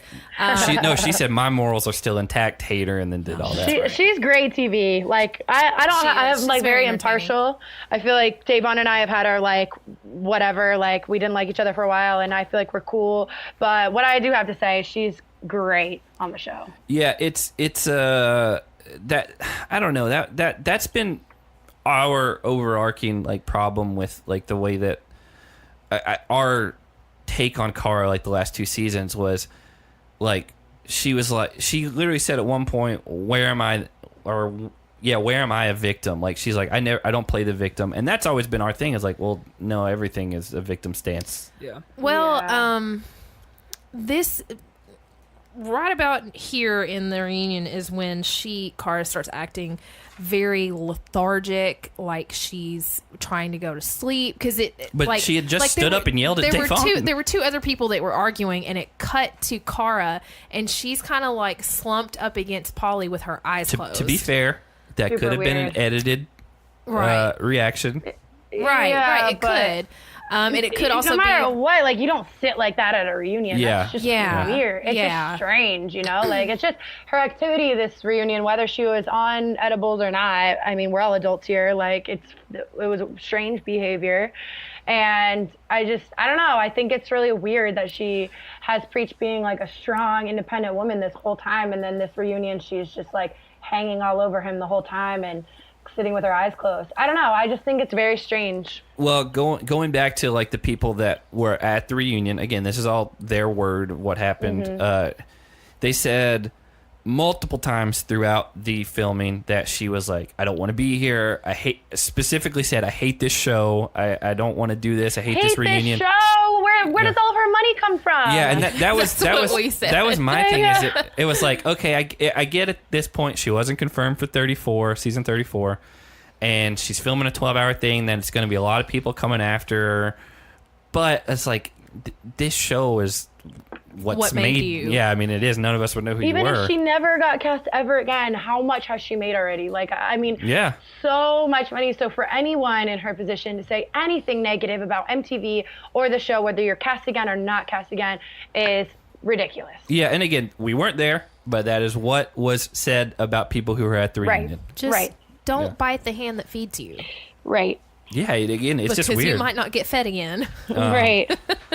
I mean, again, it's clear she's been the female face of the show for how many years now? I mean, it's very, like, Bananas and her, like, that's the narrative that's pushed through. But she was just, it was so uncharacteristic of her, just watching her on this reunion, because she was more quiet than she normally is, but also anytime they had like a wide angle shot where it showed everybody else is kind of sitting up listening to what's going on, who had the dirt on whatever. Her body language was and checked out. She was slumped back. It was like you could tell that she didn't want to be there.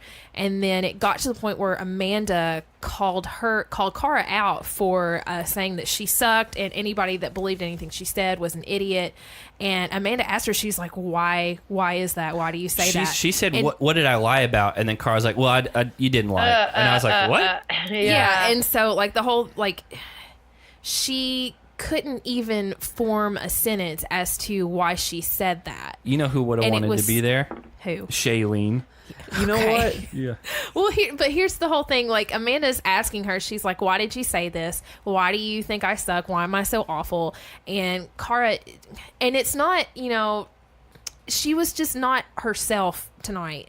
And or maybe she was, and that's just what she is now. I don't know. But she couldn't form a thought or a sentence, and it was very weird to watch. And then they went straight from that to the whole thing with Ninja, and oh, that was up. Okay, yeah. I'm sorry, but like, it wasn't okay. And here's the thing: if Cara said that about Ninja in the moment, and sometimes you say things that you don't mean in the heat of the moment, or when you're in a competition and you've been competing for so long and they're towards the end, and I get it, you say dumb shit. But for her to brush it off like try and make Ninja feel stupid for Ninja being upset about it, and Cara's just like, just stop, who cares? It's like, she has feelings. Like, you said something mean about her, you are supposed to be her friend, and rather than apologizing and being an adult about it, being like, hey, I shouldn't have done that, she like was like, stop, like, she said like, it's not a big deal.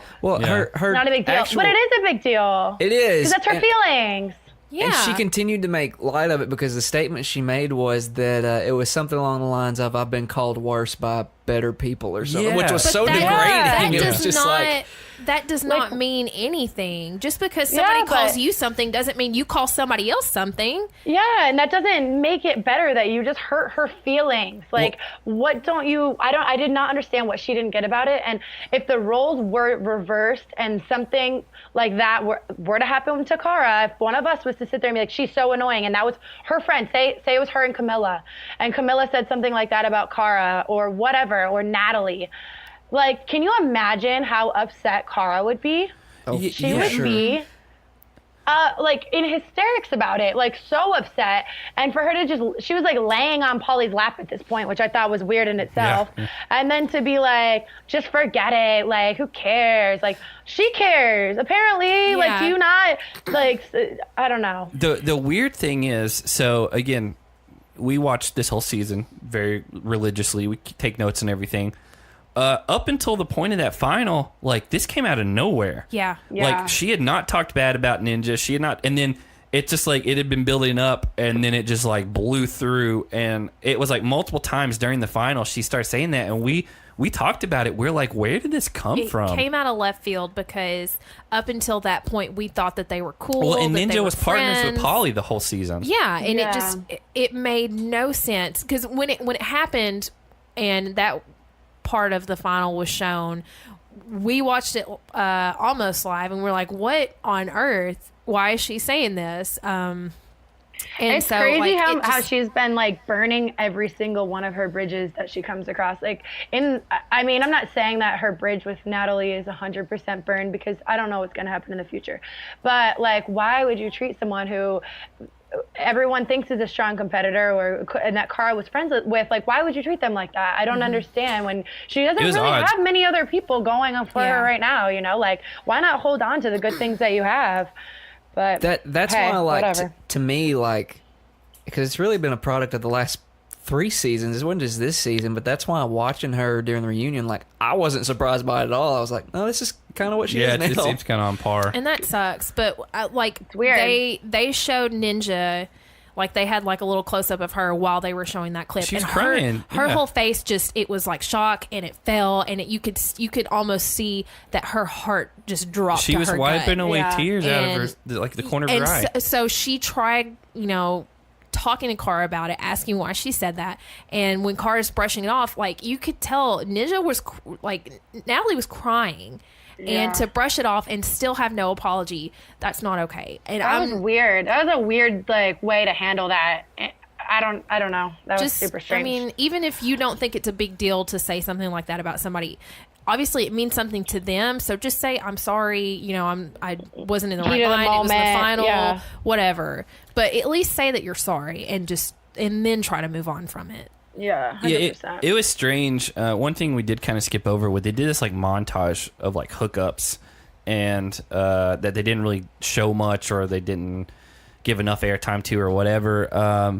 And someone tried to come after Kyle and like, hey, you had a girlfriend, and then that's when Zahida was like, no, listen, I live in Newcastle. Like, I love that part. She was like, they had gone on like 2 dates or 3 dates, I think she said. He went into this house. They weren't in a relationship. Now they are now, but she's like, don't come after him on that. And because he was like, listen, he's like, I didn't do what Pauly did. Like this is completely a different situation. And then they did this whole montage where like it showed like Hunter and Nani and Ashley and Zahida and whatever. And then while they were showing it, they cut to Turbo, and he's like, oh my God, when was this? he thought that montage was so funny. Just watching his face was apparently he just would like eat, work out, sleep, and then that's it. But so he missed everything. By the way, that's so funny. This was during the time where it seemed to us that this was when the news about Hunter's baby got revealed to everyone, because when that came up, his face completely fell. Well, it was either The Miz or somebody had asked if Hunter had a girlfriend, because they thought that he did, and he was like, no, I did not have a girlfriend. And that's when, they're like, do you have a girlfriend now? He's like, didn't he say no? He still didn't have a girlfriend. And then Nani got mad, and she's like, are you not having a baby? I didn't realize that Nani liked him that much. Like, she was crying. They hooked up. Yeah, it was weird because, I mean, from our perspective from the show, like... For her, it was just a hookup. They hooked up. Yeah. That's what I thought, too. Like, and I know these people. I just thought... this entire time thought that it was just a hookup until I saw the reunion and that she was crying. I was like, oh, That like, surprised us, too, for sure. Yeah. And I feel a lot of people were mad at Nani for saying that. But that would have been a totally Kailah thing to do. So like, I see where she's coming from, because she was just pissed off in the moment, I think. And like, she wanted, I think, proof of him having a girlfriend is the baby. And she wanted to out him for that. You know what I mean? So like, I feel like maybe she didn't mean to out him. She just wanted to use that as proof for something else, and kind of came out that way. And it is up. She shouldn't have said that, but totally could see myself doing the same thing. Well, I wasn't mad that she said it. Everybody else was shocked or whatever, but she was the one that he was real bummed out when it came out. She was the one that he was hooking up with and lying to, saying he didn't have a girlfriend. So I'm not super mad that she brought it up. Yeah, it happens. I guess like the next big thing was when Johnny was like, hey, I got something like serious I need to talk about. And this is what one of you guys alluded to earlier. He basically was like, me, Kyle, and Theo feel like we are owed an apology from Devon because she mischaracterized something that happened in the house, and it became like a big story outside of the challenge. Like, it became like almost like a legal thing, and like other news outlets picked it up. They showed clips from her video, all that. There's other cast members that have come out and because of that, and were like, screw MTV, screw whatever. They don't respect anybody. I don't know, burning bridges on all ends. But again, basically, I guess Amanda was drunk. She said she was drunk. She was coming in there, and they're like, hey, if you come in here again, we're just going to tape you up and whatever. They used gaff tape, which, by the way, if people listening don't know what gaff tape is, I use it all the time at work. It's to tape cables and whatever down. It looks like duct tape, but it peels off. Like it's very made easily. It's made to like for production work to tape things down, but not leave residue behind and not. Okay. So that's that like it's like almost see-through blue and like not that sticky. I don't know about it's black and it's the thickness of. The it's not black painter's stuff tape. that goes over cord. Yes. Yeah. Okay. It's the stuff that they use to like tape down cables and stuff like that. Because. You could just tape stuff to the wall or to the floor and then you rip it up and it holds it down, but it doesn't like leave crappy residue behind relatively easily. Unless you leave it for like 6 months or something. Right. So like it's sticky, but it's not like duct tape level or anything like that. Okay. And so apparently they started doing that and it became a thing. What Davon didn't say, because she said she didn't know, was that Zahida and Georgia were involved in it as well. And Georgia raised her hand when they brought that up. She was like, "Yeah, I was there." I think this whole situation, like honestly, I think it happened, and it was a way for Amanda and Davon, unfortunately, to make the boys look really bad. So they kind of like stuck with that story and kind of ran with it. And then of course Stan Twitter got involved and they ran with it and it just got blown out of proportion. And I'm sure that Amanda probably did have hair that came out, but honestly I think it was probably in all like they were trying to have fun. They were probably all laughing. Amanda was, drunk. They were probably all drunk. She admitted to it. Yeah. Yeah, and it's like, not everything has to be so serious. Like, not everything is a big deal. Not everything is harassment, Like, it's a challenge house. People are annoying. People prank people all the time. Like, think about Dirty 30. They threw a ball of ketchup at Jemmy. Was it right? Yeah. No, but everyone was laughing, except for Jemmy. And... like, it's like prank wars happen. Things go on like that. We're bored. They taped her up. It got blown out of proportion, and now we're here. It really, like, what I think is up most about it, and I'm not talking about Davon, because Davon does have crazy fans too. Shout out to all the Davon fans. I have no problem with her. But for her to put it on YouTube and not know all the facts, I think could, potentially be a problem. And I think I'm this not is when production. Bad about her. I think this is when production was like, "Hey, you can't do these videos anymore." Because it was causing a little bit of trouble. Well, I mean, and even from like Johnny's perspective, like, yeah, this is his main stuff, but he's got another like job outside of this now. Like, he's hosting a whole nother show. Yeah. And like that jeopardizes that. Right. Well, and Theo is an Olympian, and like it's. Kyle's a big deal in the UK. He's on a bunch of stuff, and like, I get it. If it wasn't, again, I think it was blown out of proportion. Amanda even said, and I don't know, we weren't there, but she's like, yeah, I was on one. I was drunk. I was coming in there. They warned me, and she's like, it did get in my hair, and she's like, I wasn't bleeding, but she said it did hit my head on whatever. When I don't know, but I think it was just one of those things that kind of got mischaracterized and. It's kind of like when like people are talking versus like texting. Like when you're talking, you get like nuances of things that are being said, inflection and all that. And then you read a text, you're like, oh, this person's a lunatic. But it's a completely different situation. And so like when you're recapping it for like a YouTube video, it can sound insanely malicious. And like, but when you're in the house and you know how things go down, I already know that they were probably all laughing about it. Everyone was probably watching. Yeah. Like, it wasn't, I don't know. I don't think I don't imagine the three of them coming together and being like, let's be mean and, tie her up. No, I don't see that.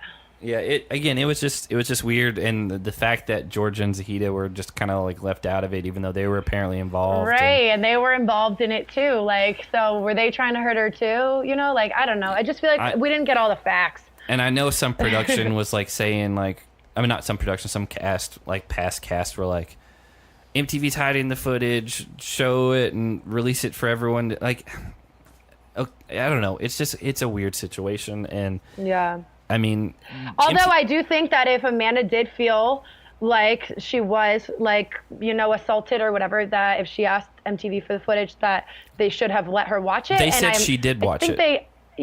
So I'm sure that, I don't know, if she watched it.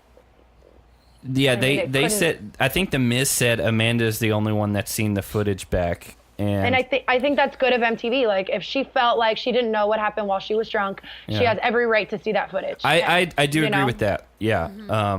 Because, again, MTV, going back to watch the seasons from like 10 years ago, like stuff will happen and no security's around. People get in fights. Security's nowhere. Producers aren't anywhere. And, trust me, I know.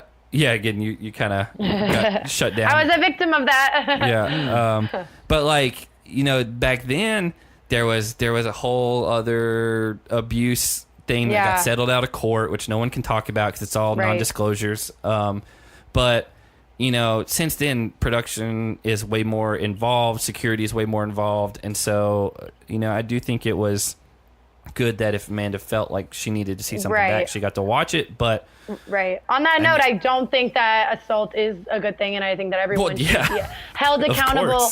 I think everyone should be accountable for everything that they do, whether it's in the challenge house or not. But I'm saying for this circumstance, I don't think that it was anything past any lines. Well, but then again, I wasn't there. The one person that has the right to kind of raise hell about it would be Amanda, right? And if she's seen the video and she doesn't think there was any foul play, and if she's not suing them in production and all then that should tell you everything you need to know. So actually, this next part was when basically the biggest soundbite from the reunion, other than when Wes said, "To be fair, she didn't know she was being 2-timed yet." That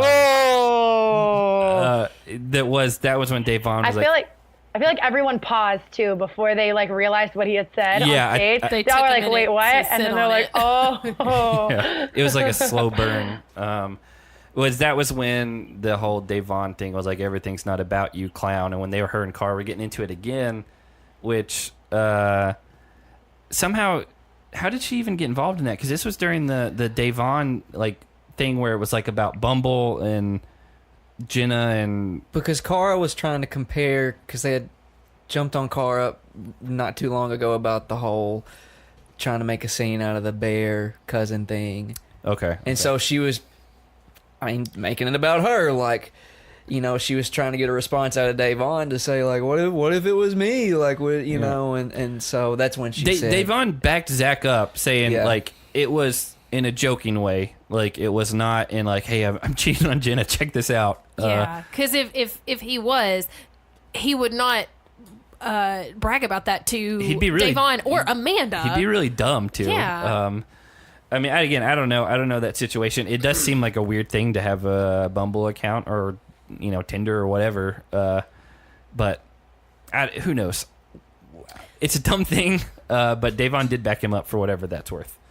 The only other really thing from the reunion was you kind of saw Kailah. They kind of showed Turbo and Ninja getting into it during one of the dailies, and they ended up finishing in the top 3, and that was a big storyline because Turbo is honestly, from our perspective, seeming like one of the nicest people that's been on the show, but when you cross a line with him, he's done. Right. And that's what happened. That's a cultural thing. It really did hurt him. You saw he was crying, and then I know, for such a big hard man, he's kind of a crier, and I don't hate it. He actually he's very emotional, very in touch with his emotions. Yeah, I think it's cute. He was not. That was the only time he really cried, was that she was going at him, and it lasted for 15 minutes, and then Dee jumped in and was coming after him, and he was like, "This was my strategy," and he's like, "We don't even know what happened yet." He's like, "Don't yell at me." And then they win, or they're in the top 3 at least, and then that's when it kind of breaks, and he's like, "My strategy worked," and we got in this big fight for no reason. Well, this was another thing where and I feel like there should just be a challenge season called blowing things out of proportion or something, because this was another thing where it's not good marketing for us. All right, well, that was a good one. I'm not a marketing expert, all right? I never claimed to be. No, but this is another thing. We're watching it, I'm watching it as it's happening, and I'm it's it's nothing more than what it is to me. And then you go on Twitter later that night, and now it's turned into this whole degrading women thing. Yeah, he hates women or something. Or what happened? And I'm just number if we're making the argument, right, Ninja initiated the whole thing. Yeah. Turbo never stood up. Never. They're both shouting at each other. Yeah. And I guess it's this is another one of those. And I feel like that's the theme of this reunion, is that there are so many moments where, like, it should not have been blown out of... It wasn't what it was, and yet we, not us four here, but the viewers, social media, make it into this thing that's just not even there. For what? For what sake? Well, by the way, out of everyone on the show, like, Turbo from the beginning was like... Very first episode. He said, like, women are very, like, a big part of their culture in Turkey, and he's doing this for his mom, and, like, all this stuff, like, very respectful of all of that. His culture, like, basically worships women. That's a little hyperbole, I think, but it's because he was so excited when he got paired with Nani. He's like, I'm doing this for her now. Yeah, and he's like, I'm not going to let her down. I'm going to do my very best for Nani. Yeah, and so it seemed like... So if anybody's going to be a woman hater, it's not going to be him. No, and it's like, at the same time... he was hurt by it, and then when she was like trying to apologize, it's like in his mind, like, it crossed the line, it finally broke, and he literally said at one point, "You broke my heart," like it's it. Aww. And again, we like Turbo a lot. He seems super nice. I can't get enough of him. Yeah, I can't imagine anyone not liking that guy. Yeah, I said, like, when we saw he won, we're like, this is probably going to be, like, one of the ones where it's hard for anyone to, like, really have a problem with him winning. Now, I'm sure, obviously, someone's going to have a problem with it. But he's got to be one of the most deserving, especially because it was, like, one of the last episodes where he mentioned something about going from living on the streets to winning this competition. So if he lived on the streets at one point... I don't think he did. I think he was saying he was, like, trying to be an inspiration to people, to show that, like, you can live your dreams and, like, make it out. Because I think he said this was, like, his dream job when he was, like, 15, and now he's able to, like, which I don't know why you'd be dreaming about something like this when you're 15, but... Yeah, I was confused by that, too. Because I don't think that they even have the challenge in other countries. But again, there's a language barrier there. We got a lot of really good quotes out of Turbo this year. No, you are not human. You are chicken. Yeah, he called Hunter Is that chicken. what he said? Yeah, Hunter was like trying to get into it with him at one point and like Turbo wasn't really doing anything. And then Hunter said the F word to him, and then it's like it crossed the line again. Well, he took a minute, and he's like, "What does that mean?" Yeah, he said, "What does that mean?" He didn't know what it meant at first. Aww. And then he was like, "No, you are a chicken. You are a piece of meat." And I don't know. Turbo is good TV. He's the most wholesome person. It was hard. You are not human. You are chicken. Yeah, it was hard not to name our every episode recap we did after something he had said. Yeah, he had a lot of really good quotes. And even so, when it seemed like, once you cross the line with him, there's no coming back. We did find out during this reunion, which we knew previously, but everybody found out during the reunion that he and Natalie were on better terms, and she was actually flying out the day after the reunion to go to Turkey to visit his family. I mean, she's already on the other side of the world, so like she's just taking flight over to Turkey, and she said she stayed like a week with him, and they're good now, and so everything's better. But I think winning $750,000 makes a lot of things better. Yeah. Yeah. So he said in his country that's like $5 million of whatever their currency is. Oh my god! I think we looked it up. I need to move there. But he said I don't know about that. I swear we looked it up. I'm talking about moving there. Oh, we could. I don't think I want to move to Turkey. They have that's like Ashley Mitchell when she moved to Guatemala. I'm like, she's her money is probably worth a lot over there. Yeah, Turkey's just got some weird problems because I know like Enes Kanter, who's like an NBA player, he's like had some critical things about the government, and like he can't go back to Turkey now because like they're after him, and so it's a weird situation. Yeah. Ashley Mitchell was not at the reunion. She wasn't. Oh, she was on this season. Oh yeah. She probably was like, screw you guys, I'm in Guatemala. I'm not going anywhere.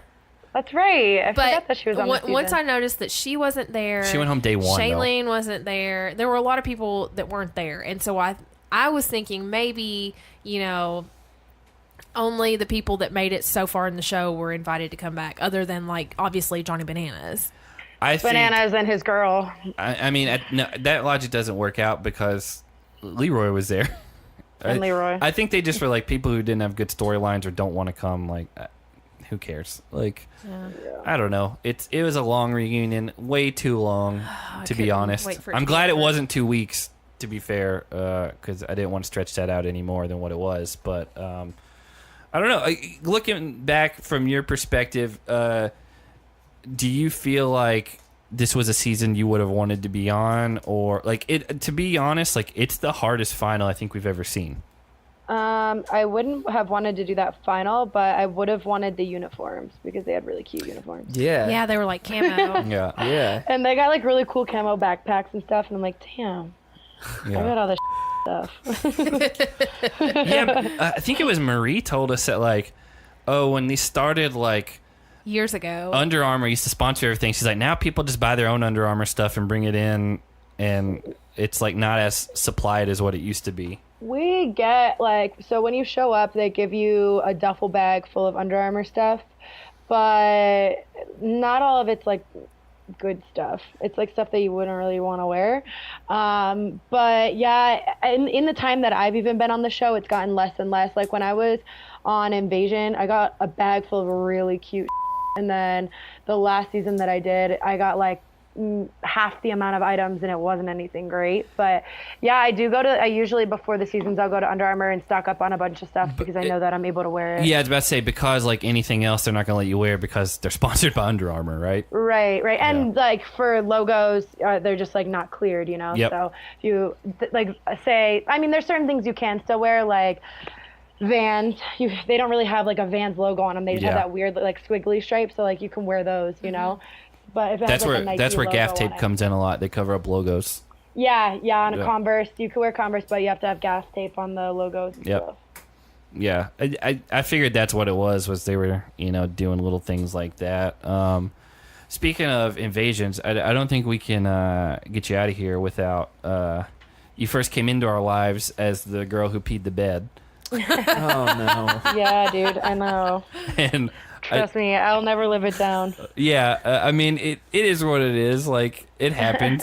And I swear to God, on my entire life, I never peed the bed before, and I haven't peed the bed after. I'm like, the one time that it happened, it had to be there. On TV. Like, are you kidding me? Like, of what? Course. But hey, whatever. If it's something that people will remember me by, it's better than nothing. At least you're remembered. Yeah. Exactly, that's what I'm saying. At least you didn't get real racist with someone or something like that. Right, yeah, 100%. Or convince somebody to get in blackface. I mean, yes, that's the same person. It was the same person. Could have been much worse. I mean, maybe you could make it onto like a top 10 most iconic challenge moments with that. I mean, I might be able to. My closing question would be, Kailah, what is your skincare routine? Oh my God. So I don't know. I don't really have one. That's the thing. Like, I kind of us either. So like, I feel like right when I start using stuff on my face, like expensive stuff, that's when I'm breaking out the most. And then when I use nothing, like I just go in the shower and just use regular like face wash, and then don't like just put some lotion on after. That's when my face looks the best. So I just try and stick with that. I don't blame you. Do what works for you. Yeah, like so many girls are like, I have this product and like I do this and this, and I'm like, I just hope that I take my makeup off at the end of the night and I'm happy. Like, that's as good as it's gonna get for me. I'm like not the girly girl like that. Well, let me ask you this. So you recently launched Kicking It with Kailah. Yep. Yeah. How is all that going? It's going really well. I just got picked up by another station. I saw that, yeah. Congrats. Yeah, thank you. I'm excited. It's now on 2 different stations, and I'm just hoping to continue and do it, consistently and create good content and just keep pumping that out as much as possible, and then go from there. I mean, I don't want to do reality TV forever, and I don't know if I'm done with them or they're done with me, or if they'll ever call me again or what's going to happen. But if they do, great, and if they don't, I want to definitely have something to like back myself up. Yeah. And, right. I think that having a radio, like my own radio show and creating good stuff could, lead to bigger opportunities in the future, whether it's radio or hosting or who knows. So I'm just going with the flow right now. Well, we're here for it. If if and when you do decide to come back or you get the call back, we're here for it. Yeah. But hopefully you'll pee in the bed again. Hopefully we not. can cross our fingers. was that a big like learning curve, like learning to be on radio? Because like we hear that a lot. Like, do you co-host it with anyone, or are you like the one Mikey's person? co-hosting, right? Yeah, it wasn't intended for Mikey to be on, but then we did our first show together, and I was like, I don't think the show's going to be as good without you. So. It's a lot easier to be able to deflect other people. Yeah, it's definitely much easier, and he's really good at it because he was in radio for like, I don't even know, something like 10 years. So he's got that already in his back pocket. And I did some radio stuff in college. I worked as an intern, and then I had my own show for a little while. So it wasn't completely new to me, but I'm still trying to revert back to because I was a journalism major in college. So reverting back and like relearning everything and kind of getting the hang of being good journalistically is, it'll take a little bit of time, but I'm happy. So where can we listen to you at? Yeah, plug it. Oh, so yeah, it's on Mondays on hbradiolv.com, and then it'll be on Tuesdays on Dash Radio, and you can find them both on both of their websites, or you can, I post the YouTube links too, which you can listen there. So yeah, I'm excited. I'm happy. It's a new adventure. It's kind of a pain in the ass trying to find guests every week, but whatever. Do you, when you're doing it, is it live or is it like taped beforehand? It's pre-recorded. So this Monday I have Marie on, and we filmed it on Wednesday. We were very, very, very hungover when we filmed it. I saw the IV stuff. Yeah. So sorry, Mikey's calling me. I didn't even know my ringer was on. So we filmed it, and I went in completely unprepared. Usually I have like, some notes or whatever, like things that I want to talk about, but I was not prepared for that at all. So we called it Winging It with Kailah. So Winging It with Kailah will be on this Monday featuring Marie. Well, if we'll know anything, have to listen to that. Marie's going to give you good content. I know. I don't even know what we talked about. I was like, I don't know if I was drunk still or hungover or what, but we were just shooting the shit. We cut it at 45 minutes because I was like, honestly, Marie, I have nothing else to talk to you about. I got to get out of here and go back to bed. So, I think we said some good stuff. Who knows? Well, again, like I knew that was a new venture for you, and we definitely wanted you to be able to plug it before you got out of here. Yeah. So did they approach you, or did you just know somebody? How'd you get in with them? So HB Radio is a local Vegas radio station here, and they actually hit up Mikey for an interview about his music, and they hit me up a couple weeks later about an interview for Lohan Beach House, and I mentioned it to them while I was there. I was just like, I want my own radio show. Mikey, stop calling me. And they were like, okay, like whatever, we'll have a meeting about it. So I went and talked to them, and originally it was going to be me, Marie, and Jemmy doing Forever Petty podcast on there, but I realized that was going to be too much work. All three of us have so much going on, and sitting down all together at one time while I'm sitting in a studio and they're at home, first of all, is not fair.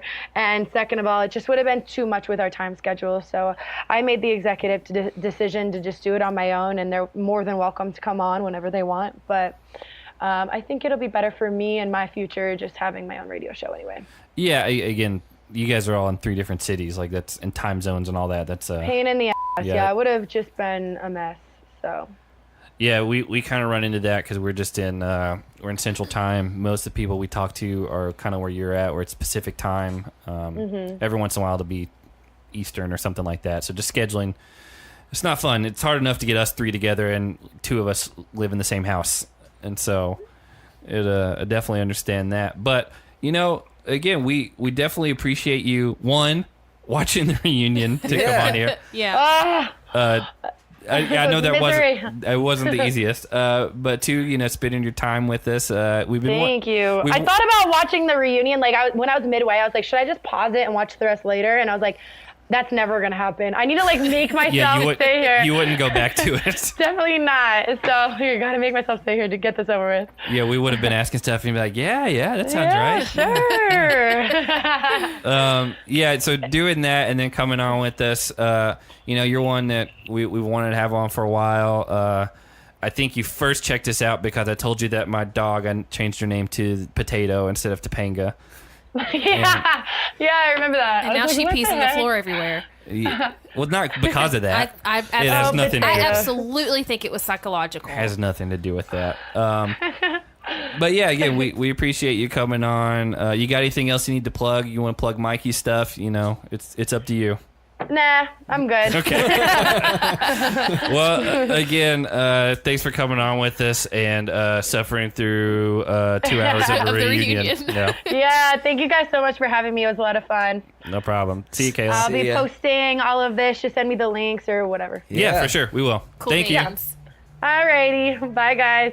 Once again, we wanted to thank Kailah for coming on the show. She definitely didn't have to take time out of her busy schedule to watch a 2-hour reunion of a show she wasn't on and then sit here and record with us. So we definitely appreciate it. Like I said at the top, we have a website, smashingheadspodcast.com, patreon.com/smashingheadspodcast. That helps directly support the show, so check that out if that's something you're interested in. We are going to try to do some really unique things, so stick around.